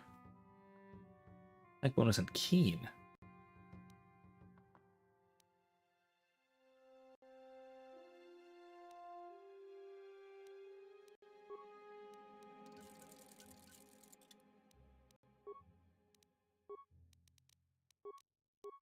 The Rudbot.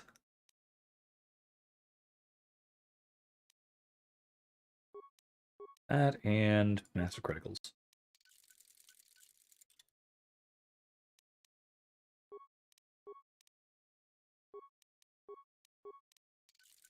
Alright, that's enough lightsabers for now.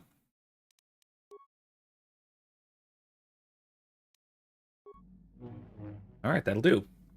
Okay.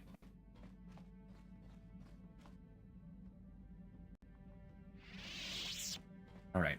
So, anyway. Other things I'm thinking about lately, Star Wars wise. I've been working on putting together some ideas and mechanics and such for a Star Wars tabletop campaign, Edge of the Empire, the Fantasy Flight game system. When anyone watching, listening is interested, let me know in the Discord server. I'm looking forward to starting soonish. Soonish. Next couple weeks, maybe. I don't know. We'll see. Depending on who winds up being interested and when and availability and stuff. Basically, it'll be the idea is set between the trilogies at some point. I don't know, 5-10 years after the Rise of the Empire. Something in between Red Dead Redemption 2 and Firefly, that kind of thing. A gang of outcasts and outlaws just trying to stay ahead of and stay away from the Empire and any other law they might come across. wandering around. Big group of people, both player characters and some NPCs on ship crew, on a big freighter kind of ship, living there, moving between planets, finding a nice place, eventually maybe getting enough credits to settle down. That whole deal, also while dealing with all sorts of problems. So, I want to try it. It's a cool system. One I haven't actually... Excuse me. It's one I haven't actually tried before. But I've run a couple of little practice sessions and things, and it's fun. I really like it so far. I like the system so far. So, like I said, if anybody is interested, definitely let me know. Or if you want more details or want to chat about it or whatever. So, beep beep boop boop beep wop boop boop. Have a programming spike? No, not yet. Oh. Never mind. Nothing really. Hey, Zelbar. There's something you want? Have you anything more to say about yourself, Zelbar? You've seen more than I would have allowed. Oh, yada yada yada. We already heard this. I'm sorry we can't stand Kashyyyk longer. When I have important things to do, yada yada yada. Let's get going. How may I be of assistance to you, Padawan? Wondering if we could talk. What is it you would like to speak to me about?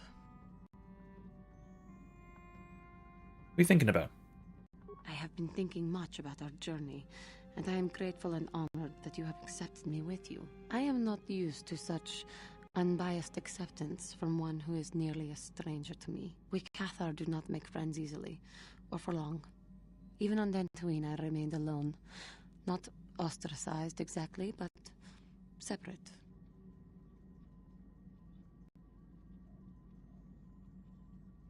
You should be right at home when I turn my back on you. No, God, what in hell? Tell me about your people. In truth, I have lived in the Republic too long, and I know little. I never met any others of my race other than my parents. But we are not diplomats. We do not deal well with groups. This situation is new to me. It is warming. I feel almost welcome. Needed. You seem to be very decisive when it is required of you. It is reassuring to know that I can count on someone like you.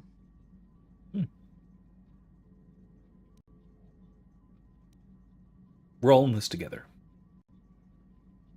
Yes, and that is my point. I find it difficult to explain. It is so different from what I am used to. Just thank you for accepting me. Like that. I do like Juhani as a character. She's good. Reminds me of my current character concept for Erica's Curse of Strahd game. We were just getting ready to get started, playing a paladin, an Aasimar paladin. Randon, he is because he's an Aasimar and he's descended from celestials or gods or whatnot, whatever he thinks. He's maybe a little delusional about just about everything, but he's a paladin, so you can forgive that. He wants to be a part of something. And he sees glory and honor in a group, in people working together, especially in different people working together.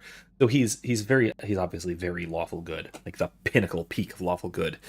But he would absolutely relish the opportunity to adventure alongside someone who's lawful evil, who's actually a terrible evil person, but still committed to a good cause for some reason. And that kind of thing would lend strength to the common union of the group together and that sort of stuff. So I think I get the whole thing that Juhani is learning of being able to trust the group as such, above and beyond herself. And I'm kind of getting into a bit of that headspace for that character. Neat. Hey there, what can I do for you? I want to talk about your brother. Don't worry. I won't let the search for Griff get in the way of what we're doing. Let's just get back to the task at hand. Is there anything else I can help you with? You sure? It's not. Never mind. Okay, have it your way. Where do I find him?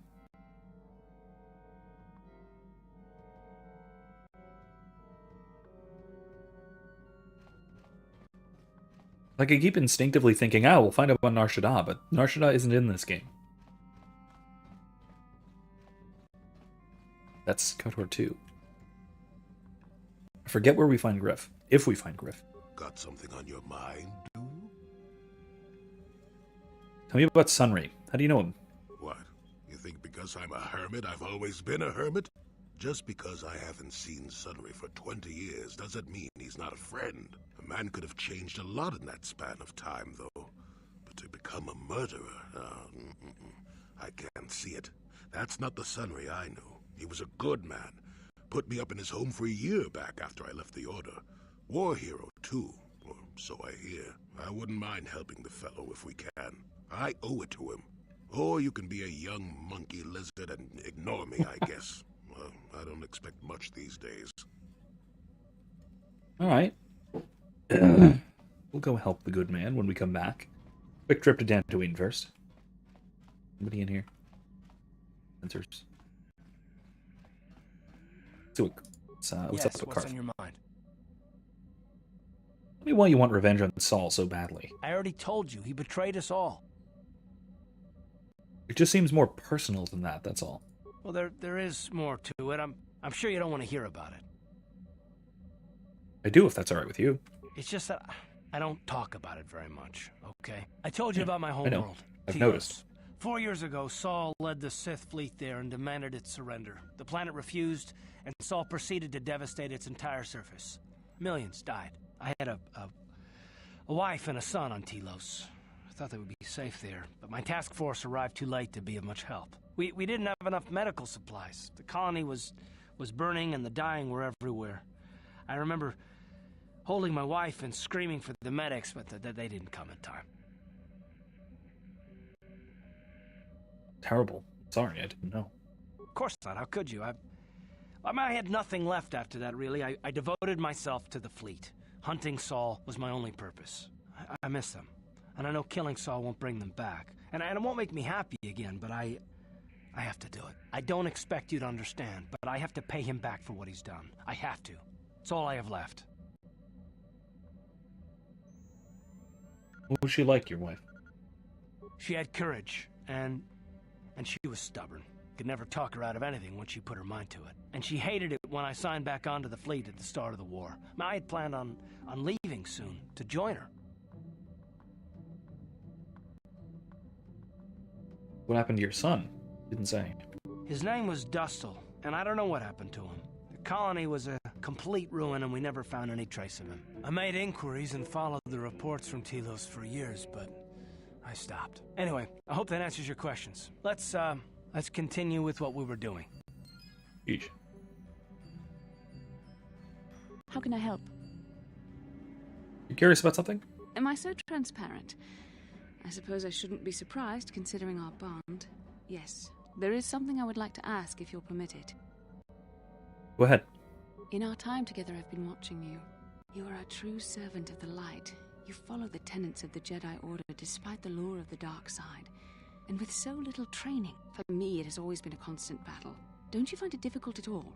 You make it seem so easy. Or is that only an illusion? Just do what I think's right. And that's enough for you. If only it were as easy for me. If only the right path was always clear. I've always struggled for control over my passions. I've always been too quick to anger, too quick to get involved. My instructors constantly berated me for it. I've often dreamed that I might be able to confront Darth Malak myself. I dream I can use all this power I have to kill him and stop all the death and destruction. I just think about all the evil that the Sith have caused, and I get so furious. Yet we are told that these feelings are the path to the dark side. Erica says, I've been watching you. Yeah, but we know the real reason why. Yes, we do. Also, I kind of have to say, this is another thing that I'm a little bit worried about in any potential remake of this game. So this conversation typifies some of the core tenets of the Jedi Order and some of the really classical philosophical underpinnings of the teachings of the Jedi, which is reason's control over the passions, which goes back at least to Plato, ethically speaking, in terms of philosophical ethics, in terms of Western philosophical ethics at least. that Haynes' response here, I just do what I think is right, is an explicit statement of the control of reason over the passions, and the passions are to be contained, controlled, and directed towards the purposes of reason. You intellectually determine what the right thing to do is, and then you act upon that and act. You do the right thing. This is conflicting with what you find, unfortunately, in a lot of writing, which is the emotional impact and emotional decision making taking precedence over reason. You see this in good example of this.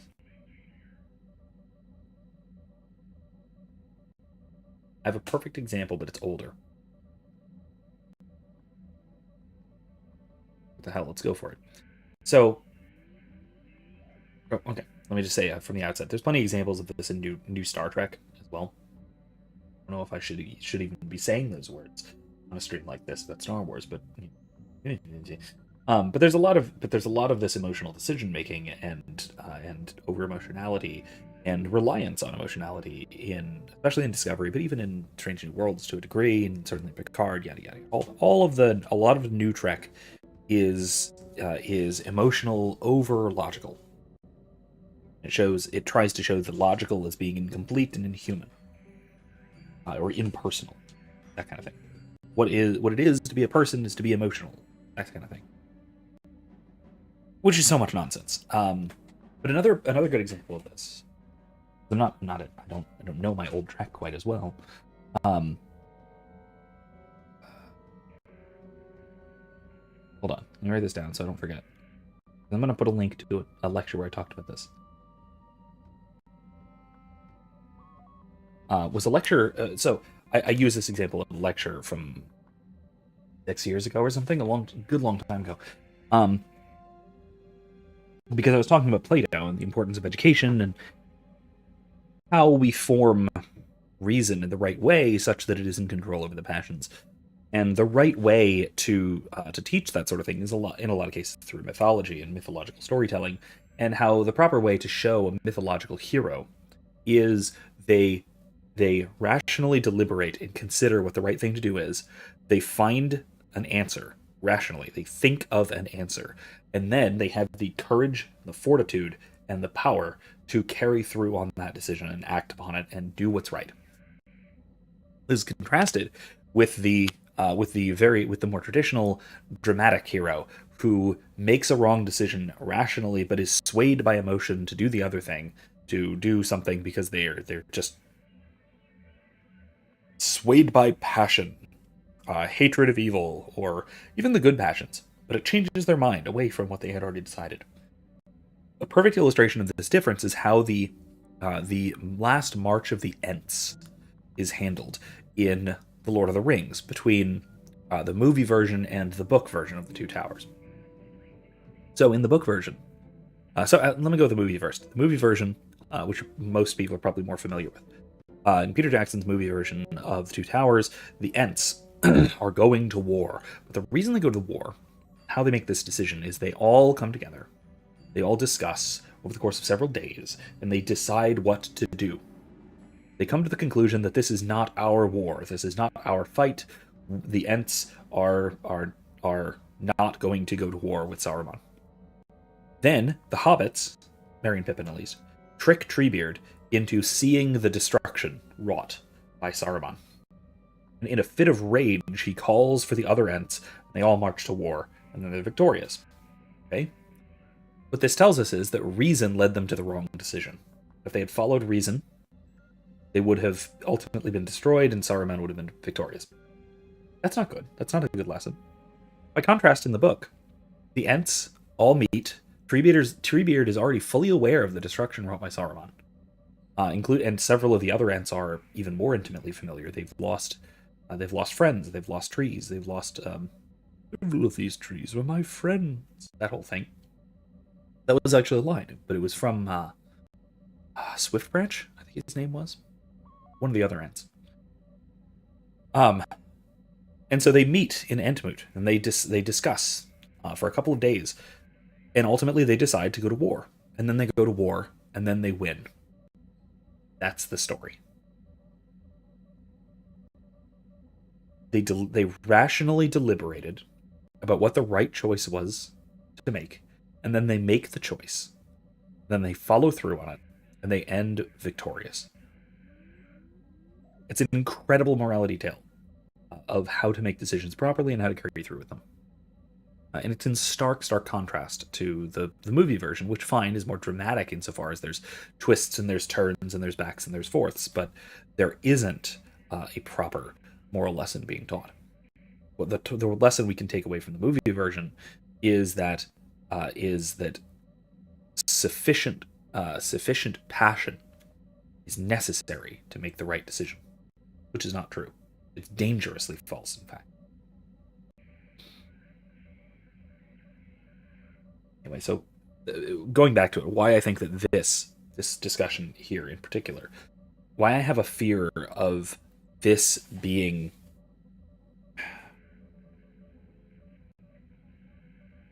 done more poorly nowadays, is because this will be written, this conversation, this exchange with Bastila, is far more likely to be written as a kind of critique of the Jedi way of doing things, rather than Bastila reflecting upon her own failings and shortcomings, her susceptibility to passion.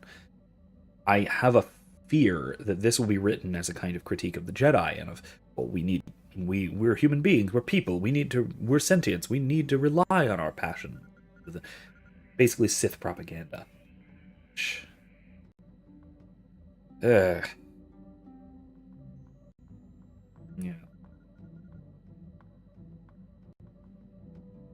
That's a big concern I have.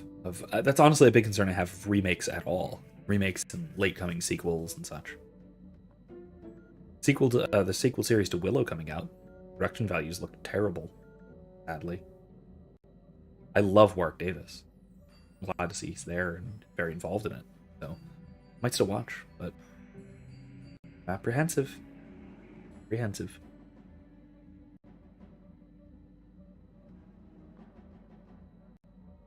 Are you saying you don't believe in the corruption of the dark side? I don't know. Would the power I used to kill Darth Malak be too tempting to keep using? Would I become the kind of evil I want to destroy? The very thought that I could become as evil as Malak, I just can't fathom it. It just doesn't seem possible. I mean, how could I... No. Wait, I'm sorry. I shouldn't even be asking you this. The Jedi teachings are clear. Who am I to question them? And even worse, who am I to try and make you question them? What? These are dangerous thoughts. The indulgence of a vain mind. Please, forget I ever mentioned this. Let's just return to our mission. See, that line wouldn't happen. You wouldn't have that moment of no, this is just me being silly. Vain, dangerous. That moment I don't think could happen in a modern storytelling, unfortunately. Just given the philosophical underpinnings of most writers today. How can I help? No, that's all. Nothing new. Nothing right now. Okay, let's go quickly to the Dantooine. The locations on this map are just bizarre. Cannot figure out what orientation this is at all.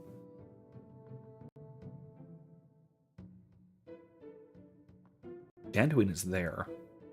That would mean Coruscant is like here? Maybe? That would make sense of Yavin, but not of Kashyyyk. That would make this the unknown regions. Korriban, yeah, wild space, I guess, but Korriban should, if that's the case, Korriban should be up here. Tatooine looks right if that's the case, compared to Dantooine. I don't know. The locations on this map are wonky. Real wonky.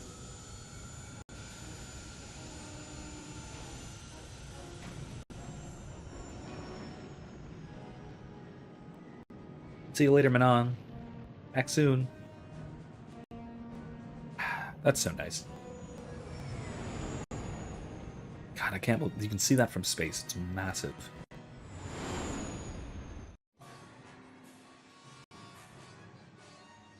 Wait, what? Am I gonna... Is there a fight sequence? Yeah, there is. Why? Really?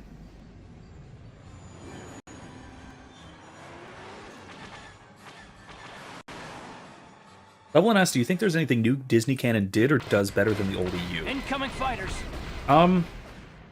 Probably. Let me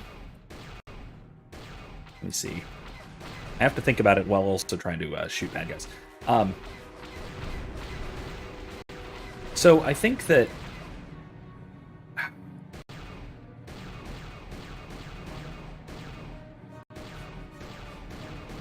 the new canon has dealt with the era of the Clone Wars better. I actually like the clones and the clones having the inhibitor chips and that whole arc from the Clone Wars. I like that quite a bit better than the old version. As iconic as it is, the old version from things like Republic Commando, what was the novel series? Clone Commando? Yeah, whatever it was.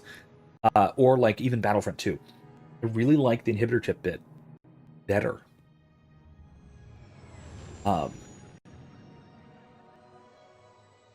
Primarily because it makes the clones...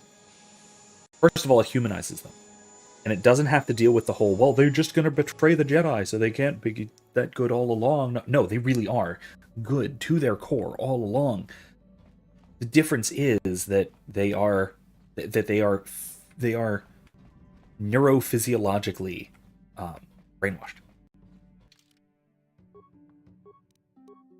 And that's a huge deal. It makes their characterization, it gives them so much more potential for characterization. And then also it makes them almost the chief victims, or one of the chief victims of the Clone Wars.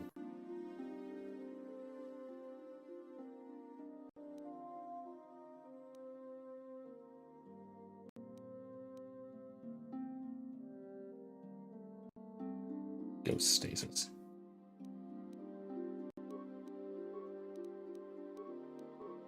It, like I said, it makes the clones as much victims of Palpatine's evil machination.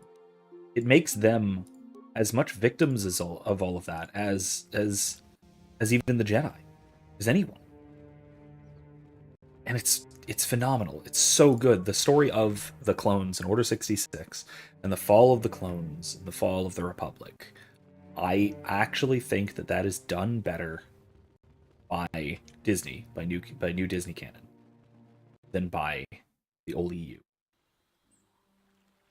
And that's not to say, that's not to say that the old EU canon version of the Clone Wars was bad, because it wasn't at all. Like the Tartakovsky Clone Wars, the novels, Battlefront, all of that stuff. The storytelling of all of that was phenomenal. It was very good, but man, the stuff in the Clone Wars and some of the other supplemental material, all that stuff, the novels and the comics and such, phenomenal. It is even better than the very good material that was from the EU.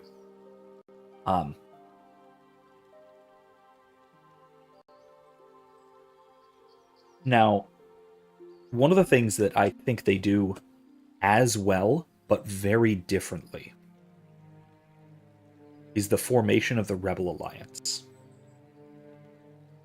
So the formation of the Rebel Alliance in the EU was much more political. Right? It relied primarily on politicians and senators and political leaders coming together and forming a coalition in the Senate that eventually gained power and gained military power and that sort of thing. It was almost a breakaway government.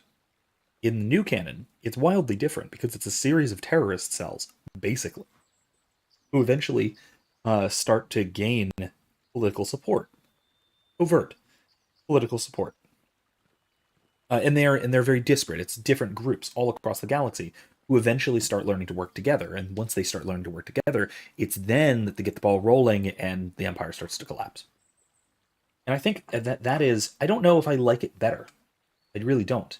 I don't think it's worse. I think that they're both well done, but they're well done in very different, distinct ways. Very different ways. Because the old canon version, I loved some of the political machinations involved in that. Like even from The Force Unleashed. The Force Unleashed was ostensibly really that it was, yeah, fine. It was the story of Vader's secret apprentice and a lot about the fall of the Jedi and stuff. But more importantly, it was about the formation of the Rebel Alliance. And you'll notice, if you remember from this game and from a lot of the stuff surrounding that period, the Rebel Alliance was primarily formed by Starkiller, but he was not that big a deal, so not really him. But most notably Rom Koda, who was a paranoid ex-Jedi, blind at this point. So him, but he was the outlier. The other core founders of the Rebel Alliance, the Alliance to Restore the Republic, were Mon Mothma, Leia Organa, or Bail Organa, technically at the time. Mon Mothma, Bail Organa, Senator Garmbel Iblis of Corellia, and one more? There's one more. There's one more human senator. I forget who it was. Oh man, didn't kill me. There's one more human senator, I'm pretty sure. Yeah, they were all politicians. It was a political union first and foremost, and then it became a military organization gradually over time. Mostly through the contributions of Rom Koda. And man, it's such difference from how it is in New Canon, which was a bunch of splinter little cells of people who hate the Empire, who eventually start working together for real big common goals with the help of Fulcrum agents and things like that. So people like Cassian Andor, people like Ahsoka Tano, people like Saw Gerrera, who was a bit of an outcast. And another big thing about that is the sort of conflicting goals that have to be wrangled with. You had people who were wanting to associate with and use assets from the Separatist Alliance, but that gets shunted away. Like, people don't want to use stuff from this. They don't want to associate the Alliance with the Separatists because the Separatists were anti-Republic, and the Alliance is the Alliance to restore the Republic. They didn't want to associate with that. So that's a dynamic you really only get in new Disney canon. So it's another thing that I think is done well, but it's done well, but I don't think it's done better. Clone Wars, I think, is done better. The Clone Wars era stuff and the Order 66 and the clones in particular, I think that's actually done better by Disney canon. The Rise of the Rebellion, I could take either one. I like them both. Oh, there's another one. There's another one. The Dark Empire storyline. I hate it in both versions. Whether that is the Dark Empire comic series from the EU or the Rise of Skywalker in Disney canon. They both did the Emperor Reborn arc, and they both did it really, really poorly. So I honestly don't think that Disney did it worse. They just did it as badly as the EU did it, because that was a pretty bad aspect of the EU. Yeah. Anyway. So that answers, I hope that answers some of the questions. I mean, I can think of I don't know what else I could think of. I do think that the old EU does the Warlord period. The Warlord period is much better in the old EU than new canon, at least so far. With Moff Gideon, and basically the Mandoverse is kind of the equivalent of the Warlord period, the Imperial Warlord, Imperial splinter groups, and I think that was done much better in the old EU. The only downside is that was only in novels and some comics, mostly novels, which I would have loved a good TV show or something about that, or even some more games. There's a few, but not much. Bubbin says, seems like new canon has been building up to Ahsoka, Ezra, and Thrawn is doing big stuff in the future. Yeah, and that's true. I think that could bring the sort of Warlords period up to the EU par, but that's a really high bar. That's a really high bar to cross, to pass, to go over, whatever. To pick your favorite analogy. That's a really high bar, because that was some of my favorite Star Wars material at all was the sort of warlords period in between the fall of the Empire proper and say the Uzan Vong War. That period where there's a bunch of Imperial warlords, the Pentastar Alliance, Thrawn, Warlord Zinj, those campaigns, typified especially by the X-Wing novels, which were some of my favorite Star Wars media. That whole era was just so well done. It was great. Plus, Luke's Jedi Academy in that period, and all that was done so well in old canon. It's going to be really hard to match up. And you already have world building problems with Mandalorian, Book of Boba Fett, and that sort of thing with that era. World building problems having to do with Luke's training Jedi, basically having to do with weird timescales, which they didn't really have to deal with at the time because the assumption was, for some reason or another,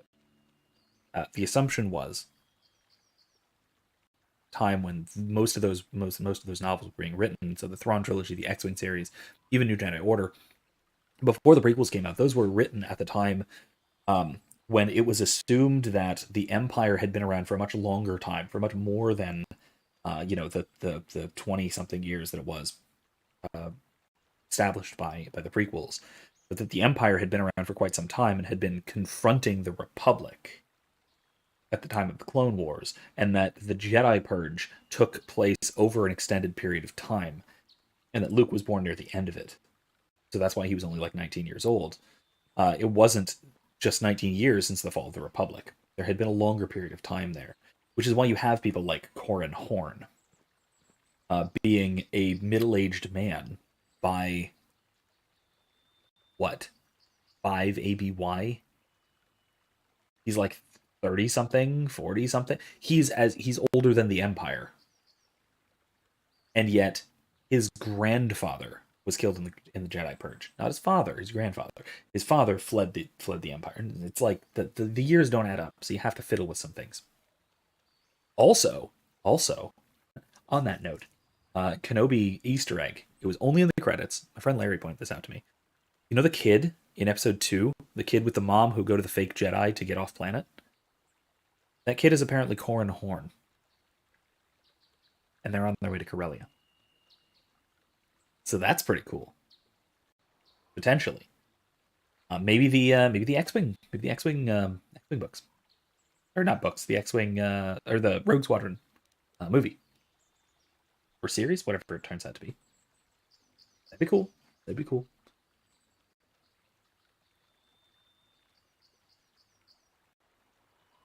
Yeah, Bublin says those three would have an amazing character and story dynamic being a focus on a series. They could. They really could. And I've heard a lot of speculation that Ezra is going to be Thrawn's Joros Sabayoth, or the equivalent of Joros Sabayoth, the Jedi turned dark to facilitate his plans kind of thing. Maybe. I don't know. I don't know if they're going to do it that way. I don't see them turning Ezra into a villain. That seems unlikely to me, but maybe. Let's see if they got the balls for it. Dublin says, I haven't read any X-Wing books. How do they get a novel's worth of story about piloting? They're really, really pulpy action stories. And they're really about these like squadron dynamics between Wedge Antilles and all of his squad mates. The squadron that he puts together into Rogue Squadron still relatively early days of the New Republic. It's really good. They're really well done. There's a bunch of stories involving Corran Horn. It introduces a bunch of characters who become mainstays in the EU. Tycho Selchu.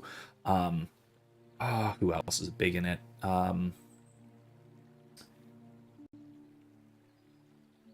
What is her name? Bothan. Becomes a big deal later. Wes Jansen is a big deal in a lot of them.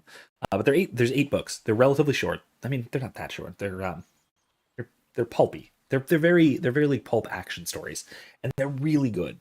They're really fun. Because they're war stories. They're stories of but they're war stories told from the perspective of like ace pilots who are aloof and above all of the gritty trench stories, you know? And they're really good. I really love them. I highly recommend them. They're some of my most they're some of my most highly recommended Star Wars novels. On par with, or maybe even above, the Thrawn trilogy. Which is really saying something, because those were really good. Timothy Zahn's Thrawn trilogy is top-notch, but the X-Wing series, for me at least, I think might top it.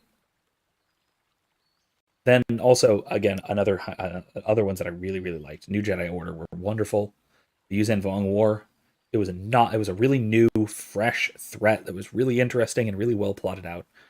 And then also, what was it? Fate of the Jedi, the one with Abeloth. That was cool. That was really cool.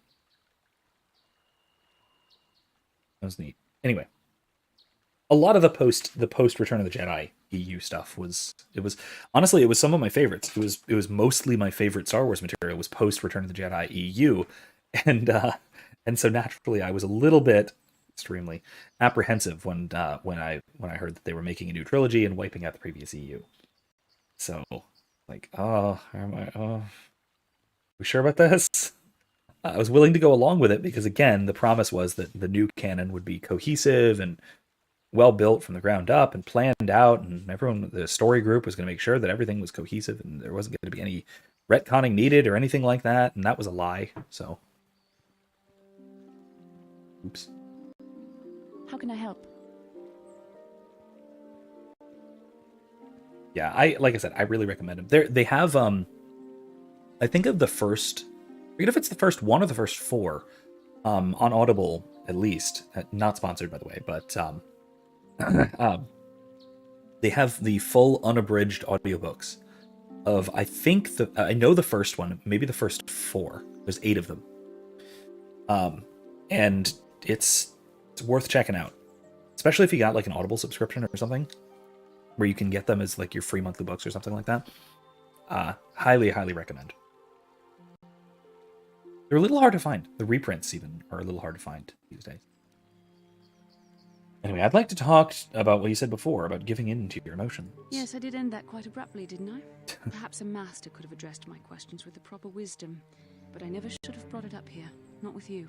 Part of my purpose on this mission was to guide you in the way of the light, to help you avoid the temptations of the dark side. But I fear I've failed in that task. I don't think I'm the proper Jedi to guide you. I am no master. You should have remained with the Council. No, I disagree. Perhaps you're not being truly objective then. There's no need to spare my feelings on this point. Oh, that's not why. The matter is, I have never possessed much skill at controlling myself. With the bond that joins us, it seems I have even less. You have maintained the path of the light side, but it has been in spite of my influence, not because of it. It's increasingly obvious I am unable to guide you properly. You're doing your best, I'm sure. That's kind of you to say, but I think the evidence speaks for itself.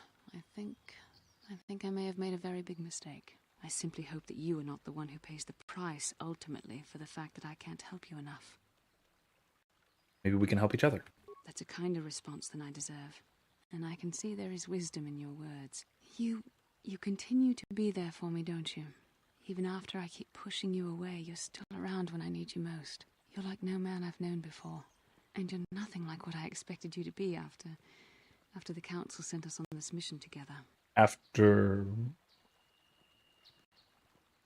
we're made for each other, Bastila, you have to see that. I need time to think about all this. They're not going as I thought they would. We should continue on with our mission for now. Okay, if you say so. Sure. Okay. Yeah, alright. Whatever you say.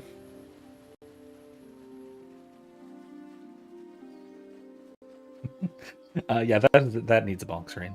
Bad. Oh my gosh.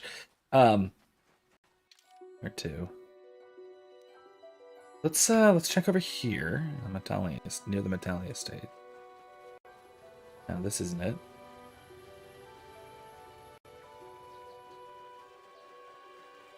What's the guy's name we're looking for?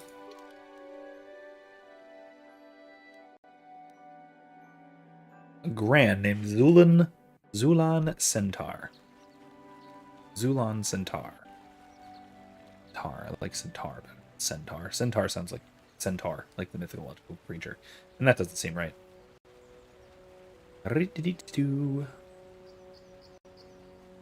Where are we looking?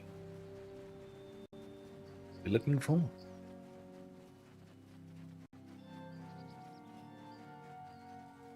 Oh, hey. Zulan Speeder.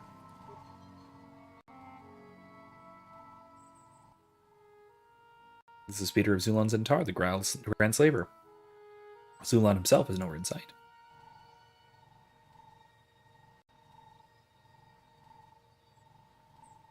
Planet mine.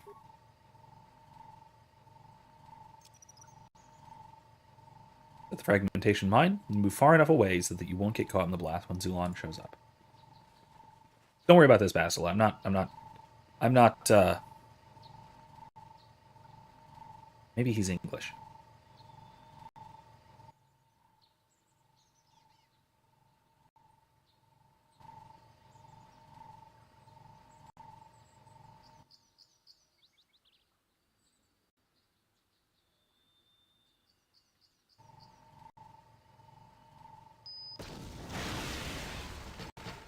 Definitely English.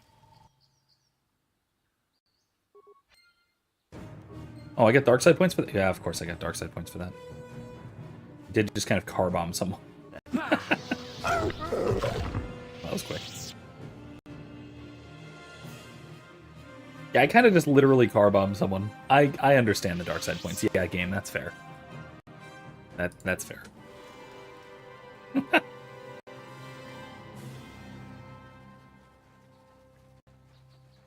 Oh well, whatever, it's fine, no big deal.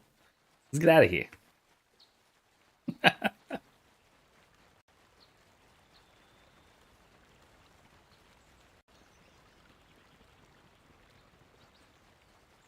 Honestly, I think the X-Wing books need to be on my list somewhere. Books to reread at some point. I haven't read them in a long time. Long time. And they're very, very good, like I said. They're on my list somewhere. Like I said, though, I've said this before. I've said this before, that my fiction reading list is not terribly long, but it's longer than I can realistically manage, because I don't tend to read a lot of fiction, and I don't read it quickly. I don't actually read fiction very quickly. I read nonfiction very quickly. That's because I know how to skim well. Eric says, "You're staying in the light side despite me." Proceeds to watch him be Irish. Wait, proceeds to watch him be Irish. Are you implying that the Irish are intrinsically on the dark side? Oh, that's... Listen, the Green Jedi are basically Irish. They're the good ones.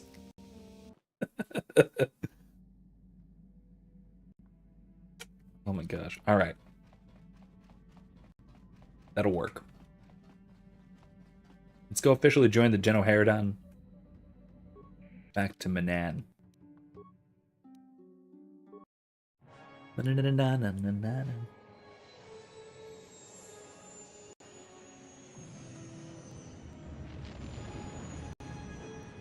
All right.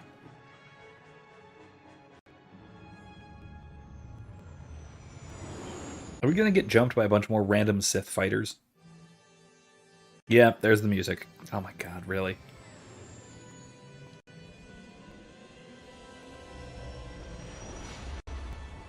Okay, Erica, good question. You don't think Draven would do that? The answer is no, because of trauma. At least in most versions of Draven's backstory, that's how his father died. So no.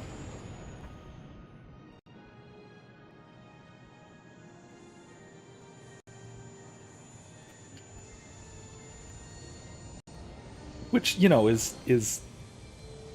does tell you something about what I, as far as my backstory writing goes, what I think of Corellian society and their culture. That their culture very heavily involves car bombs. Beater bombs? Whatever. But still. Draven in particular would not do such a thing. Let's bring Jolie. Let's bring Darth? Yeah, let's bring our Republic boys. Republic boy and Jolie. We'll switch Jolie out for Bastila when we go underwater. But for now, this'll do.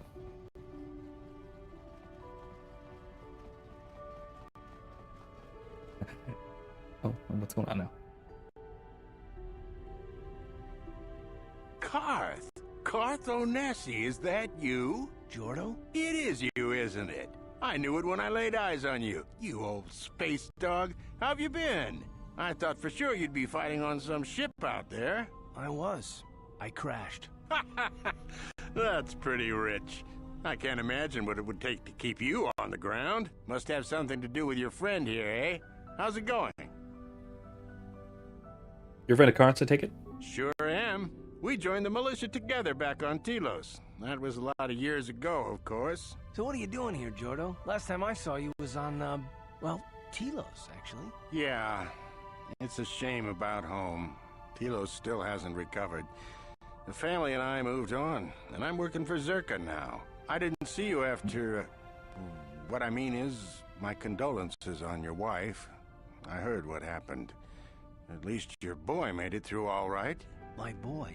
You mean Dustle? Yes, of course. I saw him at my last stop on Korriban, though he didn't recognize me.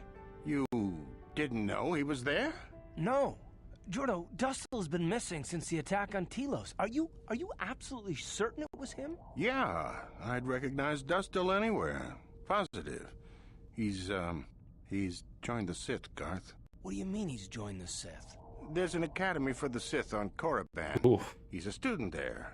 I saw him suited up in their outfit and everything. Sorry, I thought you knew.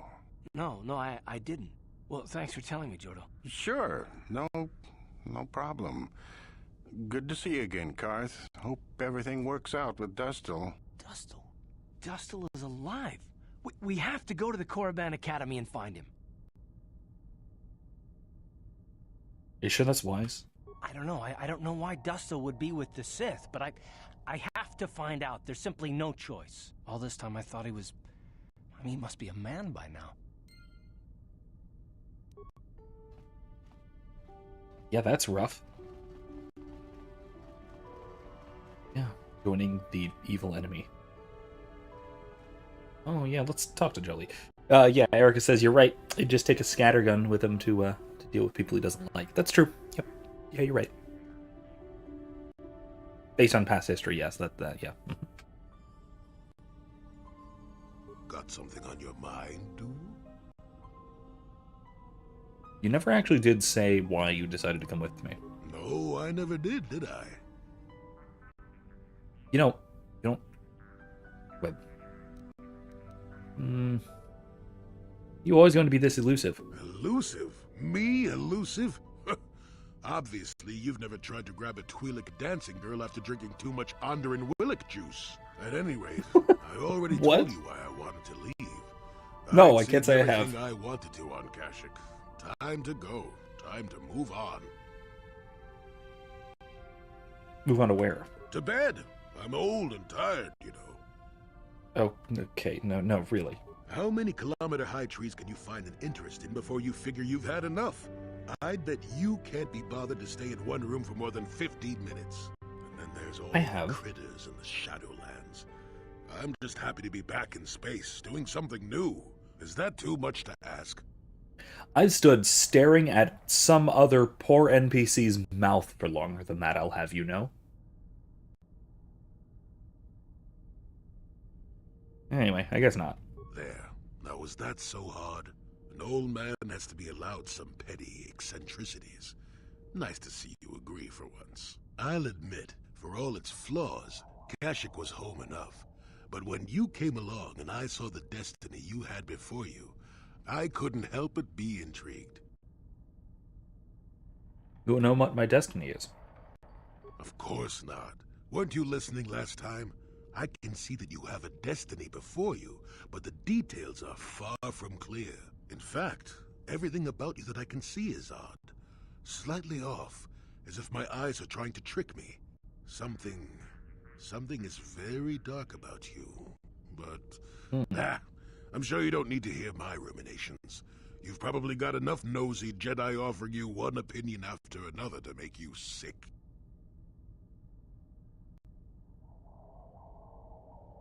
Interesting. So you're coming along to not offer your opinions. I'll remind you that you're the one who started pumping me for information. Like an old man doesn't have anything better to do. I wouldn't worry about it too much if I were you. You remind me a bit of Nomi. And that can be all bad. Who's Nomi? Nomi Sunrider. She came late to the Force, just as you have, and became one of the greatest Jedi ever. Oh, fine, fine lass. Whether you'll follow the same path remains to be seen. For one thing, we'll never get anywhere if you stand around chatting up old men all day. Gosh, I forgot. It's so easy to forget that Nomi Sunrider, Exar Kun, so many of these, like, huge historical figures are, like, a generation removed, at most, from this game in the timeline. I keep forgetting that. I think of them as so much further in the distant past, but they're not. Nomi Sunrider was alive, like, what, 30 or 40 years ago or something.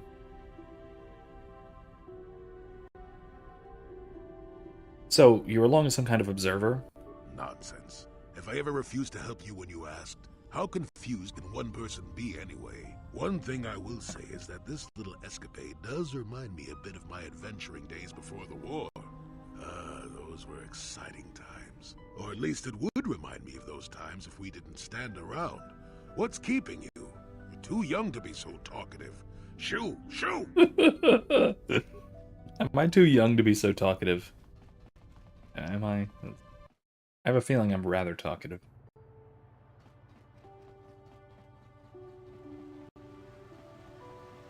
One of the hazards of my profession, being way too verbose.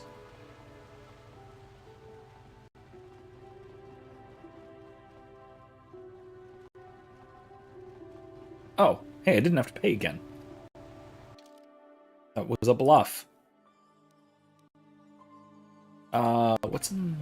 Where am I going? I forget. What is east? We want to go back to the Sith base. 40 minutes? Should be enough to take care of the Sith base, but probably not the investigation, not the trial.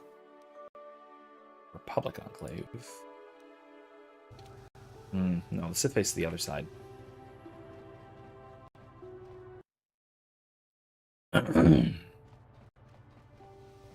Still absolutely adore the music. Nice chimes and or bed of strings. Pleasant. So Laura, where's what's his name with the Gen O'Hara? Isn't he around here somewhere? Port. Holding cell. Mercenary Enclave. No, this isn't right. Am I gonna have time to get through the Sith base? You know what? No, we'll start investigating. The thumbnail is a promise, and I need to deliver on it. Sundry's being held at the Selkath courts. They won't let anyone in to see him. Please, go to the courts. Talk to the judges. Maybe the Selkath will listen to you. Don't worry, Alora. We'll get to the bottom of this and help Sunry. Somehow. Okay, let's do that. Let's do that. Excuse me, pardon me, hello. I'm Judge Dakar. I'm acting on behalf of Selkath government on Manaan. It is my task today to answer the needs of off-world citizens, both the Republic and Sith Empire. If you have legitimate grievances with another party, then you should speak to me. You should first, however, consult with the Republic Embassy before pressing formal charges. Is there something you wish to bring to my attention? That's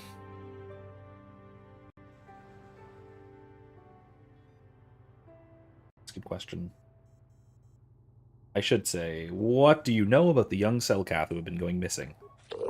Court is unaware of any missing beings reports. Should any substantial evidence come up in regards to such disappearance, you should file it with us and an investigation will be launched. Is there anything else you require? I would like to investigate the murder case involving Sunry. That is acceptable, I believe.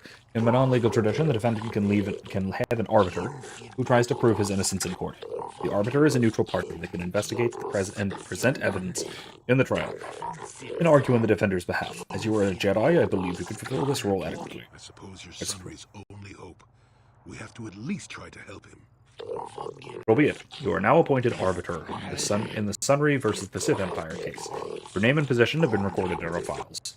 I will now inform you of the pertinent facts in the case. You have a limited amount of time in which to investigate and organize a defense of your client, and I advise you use it wisely.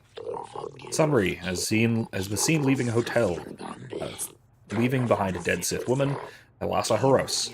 He has been charged with murder and is being held in Otto City prison facilities. Due to his crippled status, he is being kept in solitary holding cell. Elasa was found dead with a blaster wound, with an incriminating Republic medal clutched in her hand. This information has been uploaded to your datapad. It would be wise to review all information before the trial starts. You may question Sunry or the witnesses. The evidence in this case is heavily stacked against Mr. Sunry. I believe it will take some doing to absolve him of guilt. Yes, but it almost seems too heavily stacked, doesn't it? Very suspicious. Yeah. You may also interview the judges here, including myself, to get an idea of the pertinent factors in this case. Since this is also your first case and you are an off-worlder, I feel compelled to add good luck as my final missive. Alright.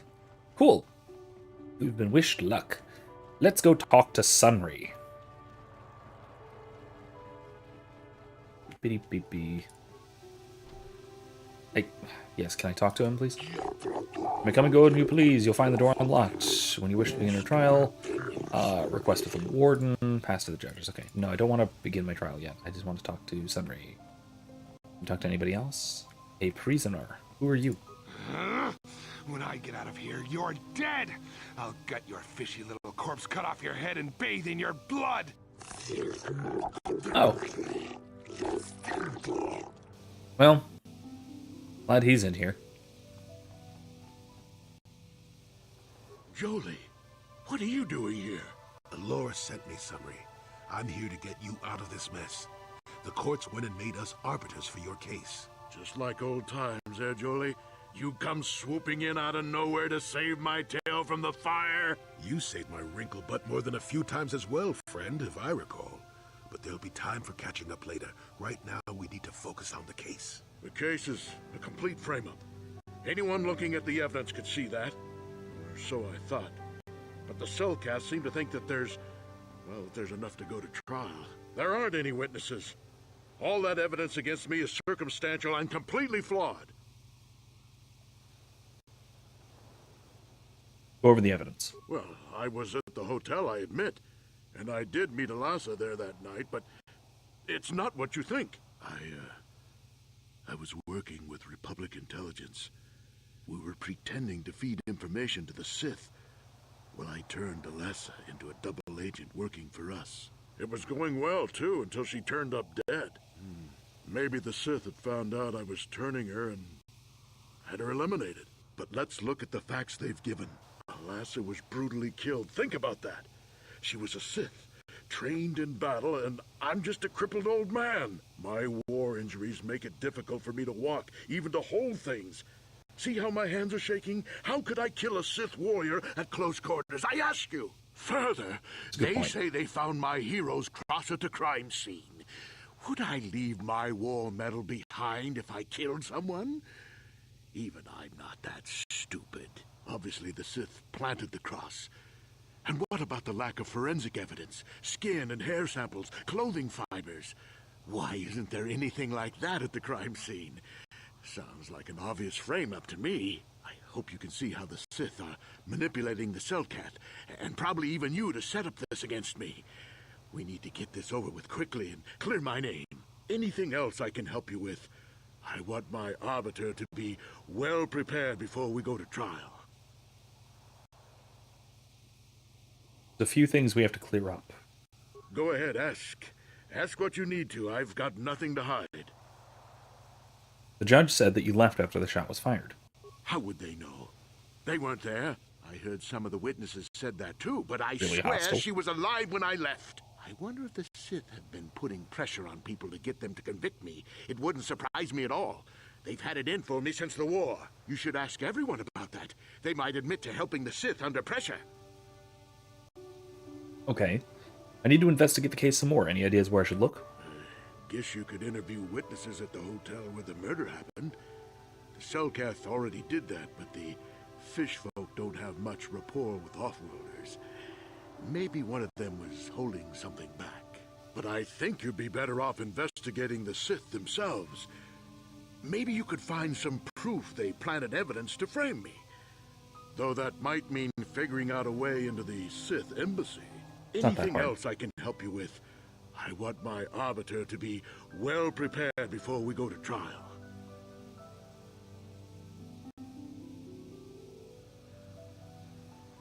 Well, that's another thing we have to break into the Sith Enclave for. But we'll do that next time, too. I'll be going now. Very well. I suppose there is still much you must do before the trial. Once you've gotten enough evidence to go to trial, just tell the warden we're ready. The sooner I get out of the cell, the better. Yeah.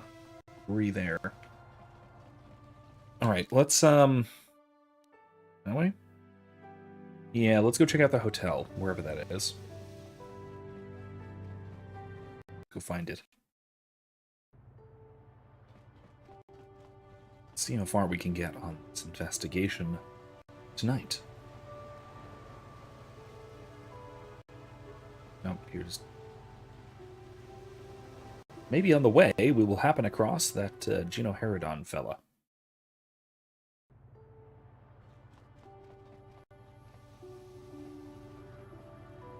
Yeah, there he is.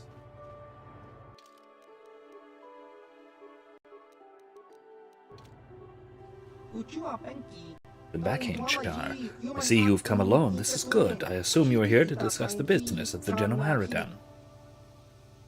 Zulon Centaur is dead.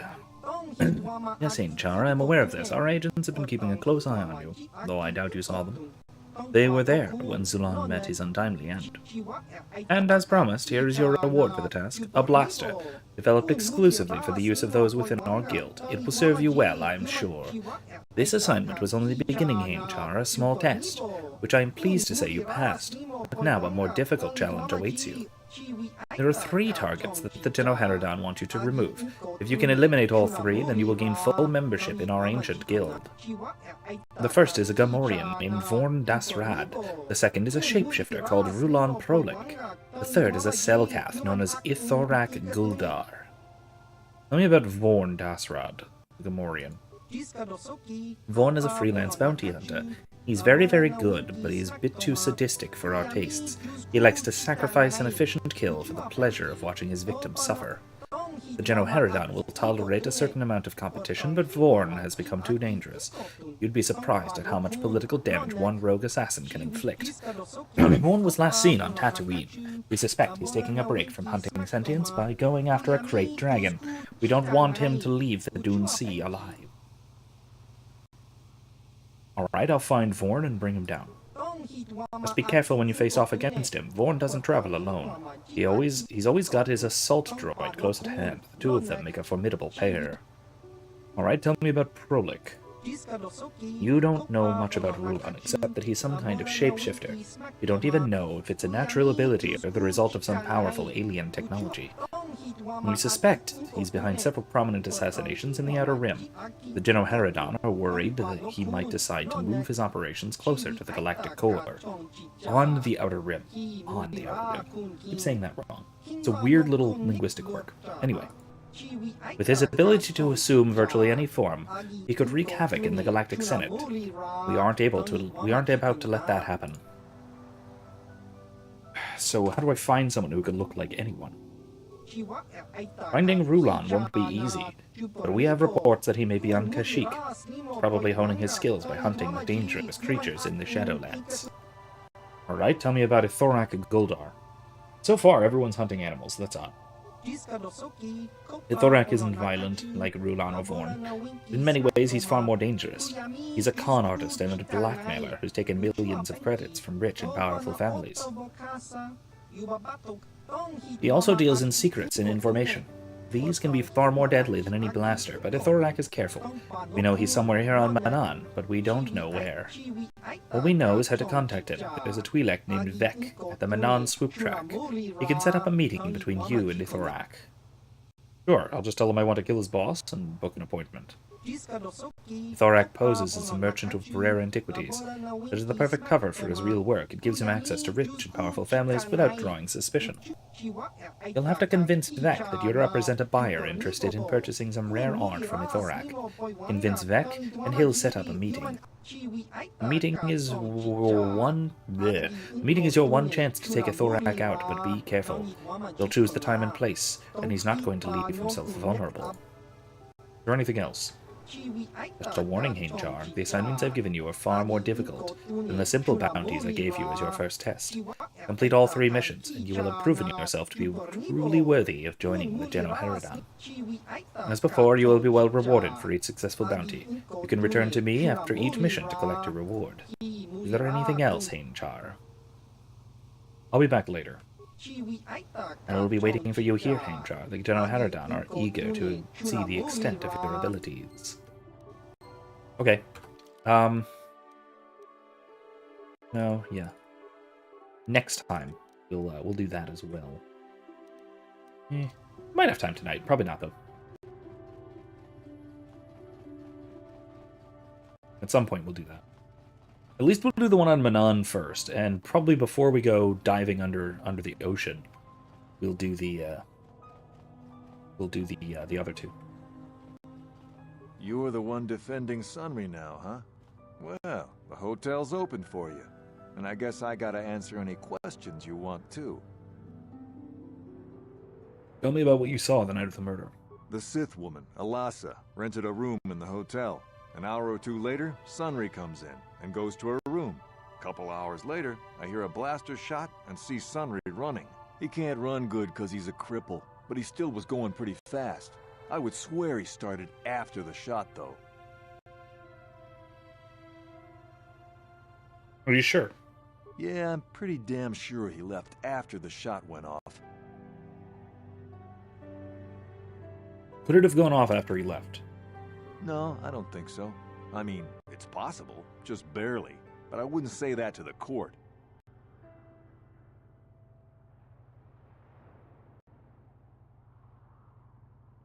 You could testify it happened after he left. No. No way I'm lying to the court just because you want to get your Republic buddy off or whatever. I have no interest in going to prison. Can we at least persuade him not to testify? Because he's not sure. Because I'm not gonna, like, bribe him or force persuade him to lie. But we might at least be able to convince him not to testify. Because he's not sure about what happened. Oh well, I want to ask something else. What do you want to know? What do you know about Sunry and Alasa? Alasa used to rent rooms here every week or so. Then Sunry would come by a couple hours later and stay all night. It doesn't take a genius to figure out what was going on. Tell me what you saw the night of the murder. The Sith woman, Alasa, rented a room in the hotel. An hour or 2 later, Sunry comes in and goes to her room. A couple hours later, I hear a blaster shot and see Sunry running. He can't run good because he's a cripple, but he still was going pretty fast. You already heard this. Want to ask something else? Who are the witnesses in the hotel? There were only 2 other people in the hotel when it happened. One was a Rhodian named Glupor. Seems like a really dirty, shifty type. Normally I don't let his kind in here.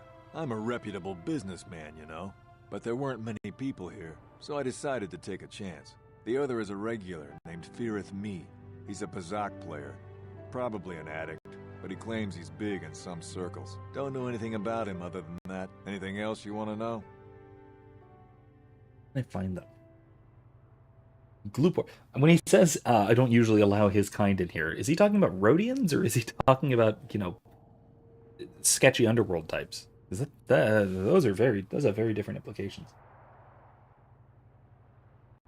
Alright, no more questions for now. Well, okay. If you need anything else, I'm gonna be right here. I'm gonna go have a look. Which one was it? Oh, with me. Here he is. Does he have any stuff I can take? I'll just grab his credits. That's fine. Hello. You with the Selkath? You here to see me about the murder, too? I told the damn fish everything I knew. What more do you all want from me? What do you know about Sunry and Elasa? I was in my room, Oh, where were you minding the night my of the own murder? Sorry, business clicked the with wrong the button. latest copy of Pazak Weekly, checking out the listings for the big tournament that's going to be held here soon, when I heard a blaster shot. Being still alive, and therefore smart enough not to stick my head out immediately, I didn't go out right away. I looked out after a minute and saw Glupor in the hall by Elas's room, and Sunry running like the wind. You can't tell me that someone who was running like that, and he was pretty fast for a cripple, isn't guilty. Right, so what do you know about Sunry and Elasa? Sunry, I only heard of once or twice in passing. Some sort of old-time war hero against the Sith. Seen him around in the hotel, too. Going to Elas's room always, of course. Kept the rest of the building up half the night with their damn antics, usually. Antics. So, like, antics? I mean, I assume. I'm not saying anything like that. What they did in that room, in private, is their business. They kind of made it your There business isn't any what took rule place. against Sith and Republic seeing each other for personal reasons. Although if you think her Sith master didn't know, you must be fooling yourself. Sith Master. Well, Elasa was a Sith, so of course she'd have to have someone above her. Yeah, I didn't see anything. Really? What did you see? Well, one time, I saw Elasa coming in wearing this big cloak. I was on my way to my room, and she normally wears stuff like that, so I didn't pay her too much attention. But this time, I accidentally brushed up against her. Accidentally, of course. And her cloak fell open. Now, I don't have any qualms about the Sith. I leave them alone, and they leave me alone. And seeing as how Elasa had a Sith lightsaber under her cloak, I'm not going to poke that hornet's nest. She was a Dark Jedi. Seems so. But I'm not getting myself in any further with the Sith. I know how ruthless they are. Now, that's all I'm going to tell you. I'll testify it to the court, but you aren't going to get anything else out of me. Okay, fine. I leveled, though, from that conversation. That's odd. Fine. Wisdom. Yeah, even out our points. Skills. Treat injury. Wait, max out persuade, always. Treat injury.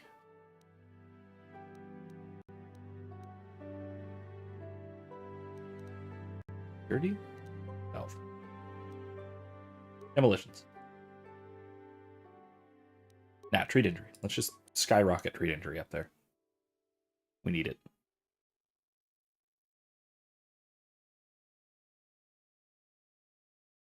The modifier is used. I mean, that's only for med packs, though. Actually, that doesn't actually help with force healing. I'm gonna stop upgrading that. Instead, I'm gonna go awareness demolitions. Yeah, that'll work. Powers. What do we got? I actually hate Force Wave. It's just worse than Whirlwind because this one just knocks people down. Actually, it incapacitates everyone.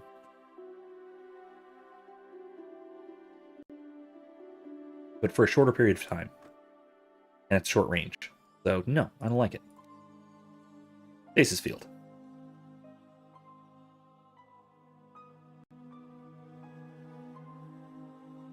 Yeah, Stasis Field. Alright, so cool. He was helpful. Kind of. We found out that she was actually a proper, like, Sith. Excuse me, Jolie. Excuse me. What? Yes? Sure. Alright, cool. Let's see what else we got. Anything in here? No. Anyone in here? Ah. Glupor. You hear what that Selkath? You got questions for Glupor? Glupor already said everything he knows. I have questions about the murder of Elasa. Glupor tell everything to Selkath. You not know? Glupor have no reason not to say. Glupor tell everything. Everything about murder. Everything about Sith Lady's room. Where were you at the hotel? Glupor staying at hotel. Glupor not very rich. Hotel too rich for Glupor to live at. But Glupor save for weeks and have enough to stay here for a few days, using Glupor's chance to live better for a while. Okay, what did you see? Glupor not not see murder. Oh no, Glupor's not see Republic guy, the cripple. Sunry is named, Glupor thinks. Glupor see Sunry running away from the scene of crime. Glupor see nothing else. Nothing else at all. Especially not in Sith Lady's room. What about Alessa's room? Glupor just curious to see what had happened.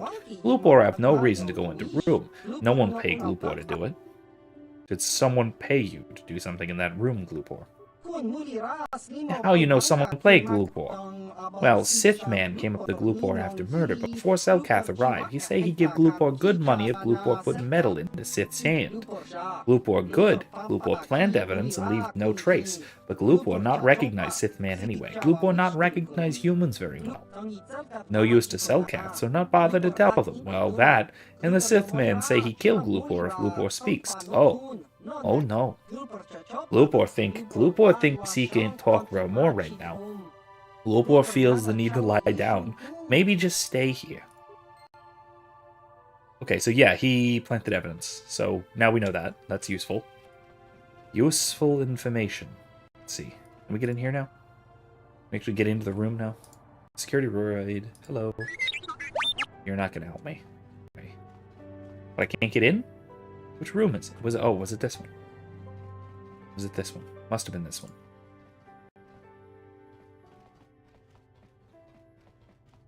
Okay, maybe I can talk to him again. If he can let me in or something. You're the one defending Sunry now. Yeah, got it. No, that's it, I guess. We already talked to him about everything. Okay. You, Jedi. I hear you're investigating the Sunry murder trial, are you not? This case is not at all what it appears to be. Many currents, might I say, flow beneath the surface. Why are you telling me this? Let us just say that I'm an interested party, and that I have concerns. This murder is much more complicated than it may first appear. Sunry and Elassa are proxies for their governments, and both sides want the other to fail. Obviously. You can see the journey by the footprints. You understand, yes? I think so. Kind of. Dear. I'm saying they both had something to do with it. They've both kept their hands in this from the start. If you want to get to the bottom of this murder, you might seek information from both the Sith and the Republic, likely in their embassies. Yeah. They'd just give it to me? No, of course not. You think state secrets are for sale on the common market? You would have to be devious to get what you want. Heed my advice, Jedi, and you may yet find the truths in this murder. Great.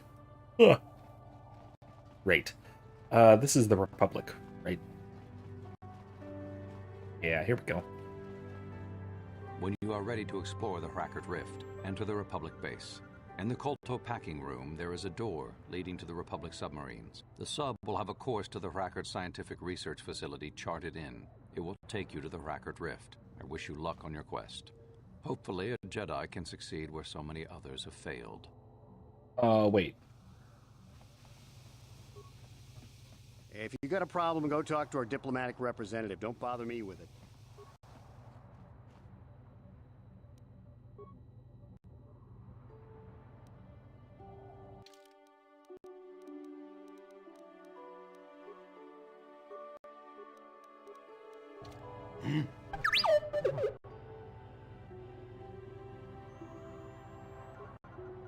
Slice. Access restricted data archives. Sunry Incident Archive. The computer screen switches to a fisheye view from some sort of small surveillance device on the wall. A beautiful young woman enters the room, followed by a much older man. She walks further into the room. He softly closes the door, pulls a blaster, and shoots her in the back. This must be some sort of secret recording of the Sunry murdering Lhasa.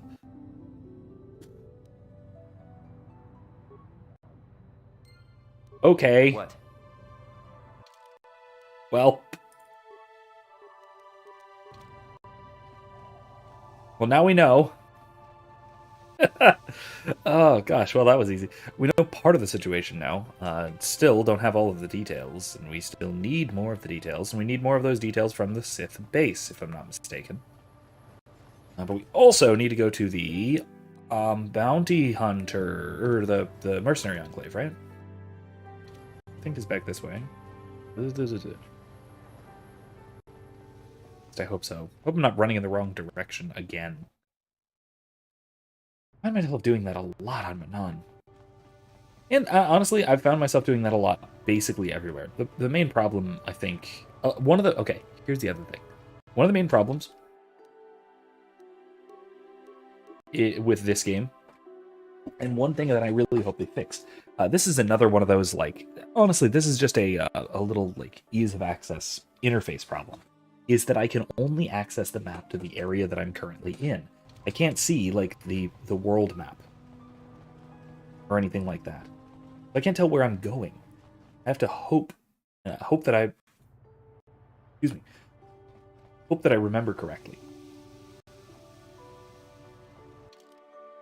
Okay. Yeah, over there. Wait, who's in? Oh, I'm just a Republic guy.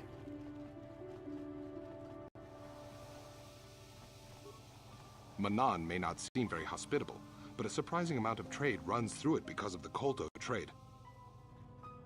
I need to talk to.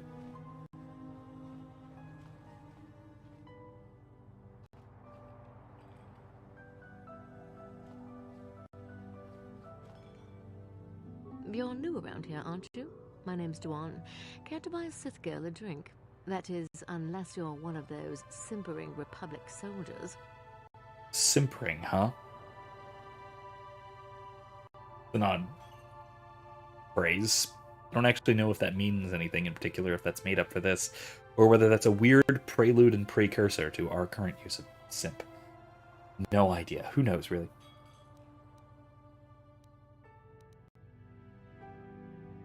I'm investigating the recent murder of Lhasa. What is there to investigate? Obviously, Sunry is guilty, but the Republic is doing everything they can to keep him out of a Selkath prison. But I don't really want to talk about that right now. I'm just here to have a couple of drinks and try to unwind, you know? Okay. No, I get it. I get a little bit wild, and you want to hold it against me. Come on, what's the matter? Afraid I'll drink you under the table?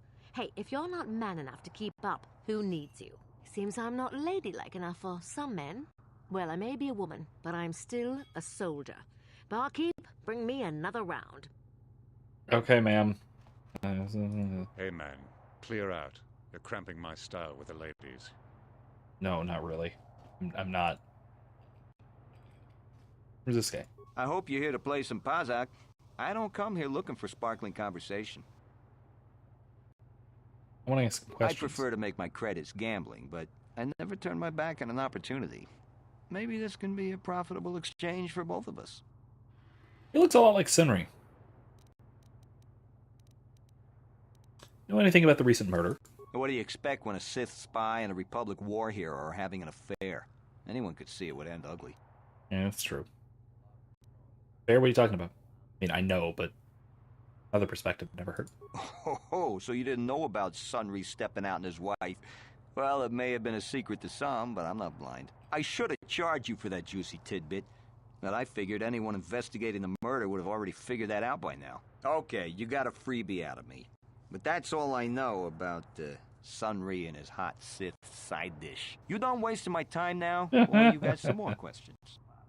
Oh gosh, no, it's So clear out. All right, where the heck is this? Okay,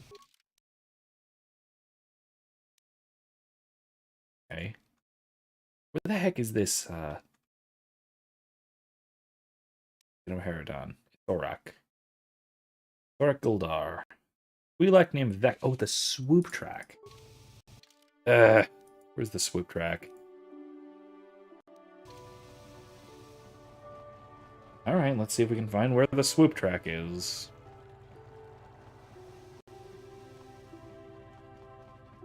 This is what I mean. I know I gotta... Come on, Karth.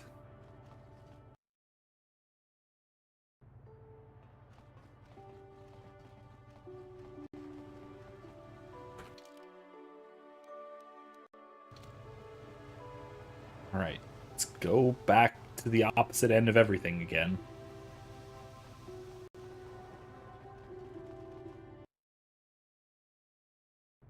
And this is going to run out our time, I think. We can get this one assassination done, and that's probably all. Hotel, shop, public. Keep going. Okay.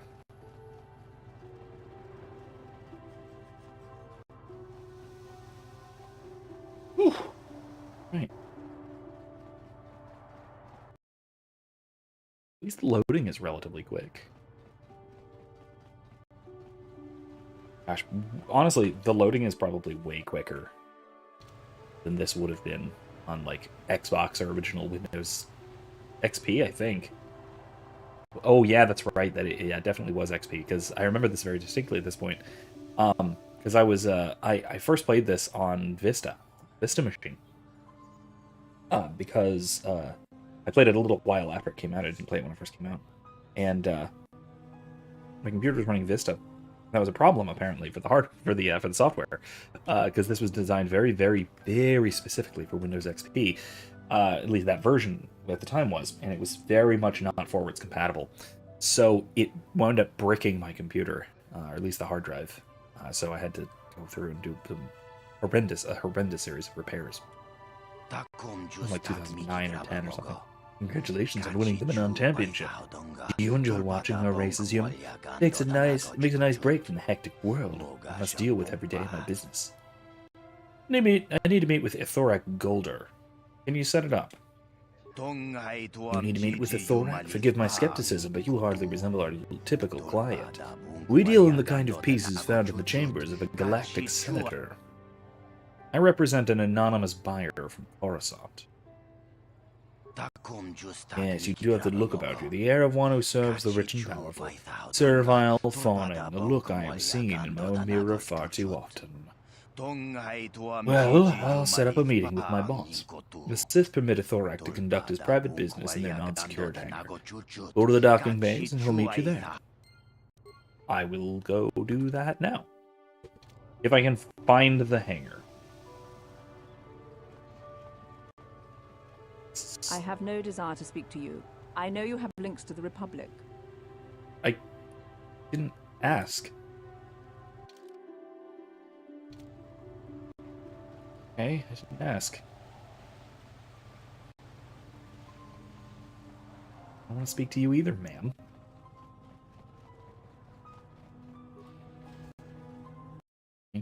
Moving on.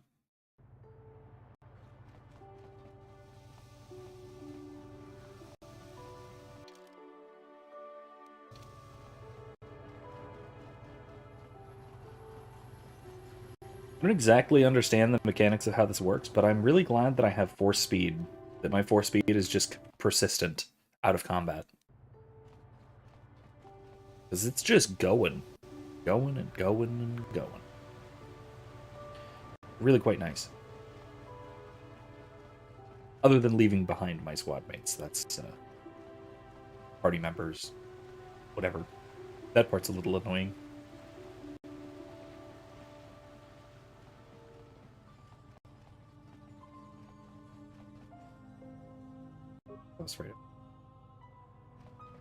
Come on, non-Jedi. Here he is.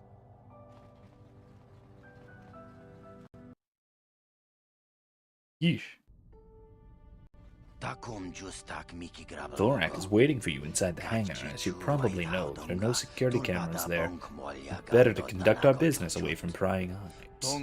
However, before we go in, I'll point out this rather large assault droid standing beside me. I and the droid will both accompany you in to see a Thorak, just to make sure there's no trouble. You don't need to do that. I won't cause any trouble. Thorak is an important man with access to the rich and powerful. He's not about to let himself become an easy target for a kidnapping or an assassination. When you meet a Thorak, I and the droid will both be there. It's my job to protect my employer, and I intend to do that regardless of my personal feelings toward him. Personal feelings? You mean you don't like a Thorak? A Thorak can be temperamental with his clients. Combine that with his arrogance and the way he treats his underlings, and you can understand why I might soon consider seeking other employment. But despite all of Thorak's faults, he does pay well, so I serve my employer faithfully for now.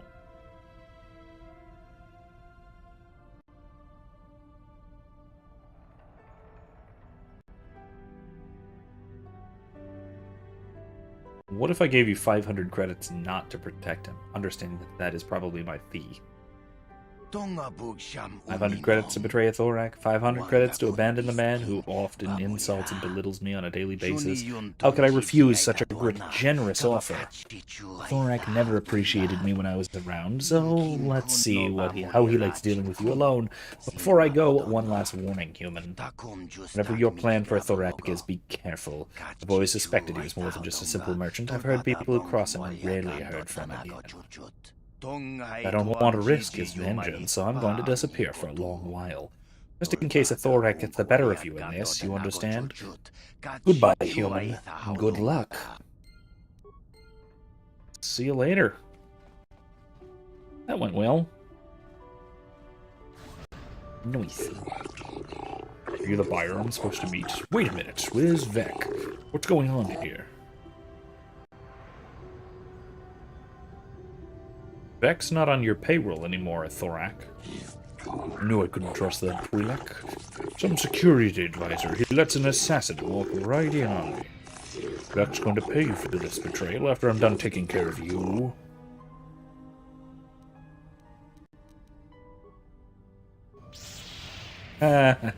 Really?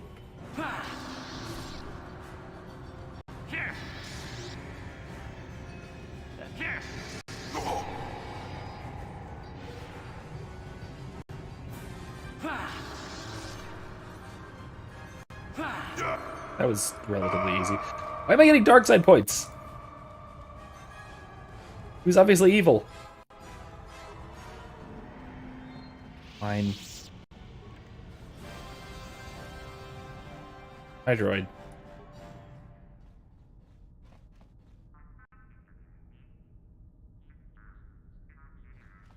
Okay. Well, it's midnight. And that's all we have time for tonight. So thank you all for joining me. This has been fun. We've done some trial stuff, but we're going to continue this next week as well. I'm going to see, maybe I'll use the same thumbnail. Maybe I'll make another stupid joke with another stupid thumbnail. We'll see. In any case, thank you all one more time for joining me.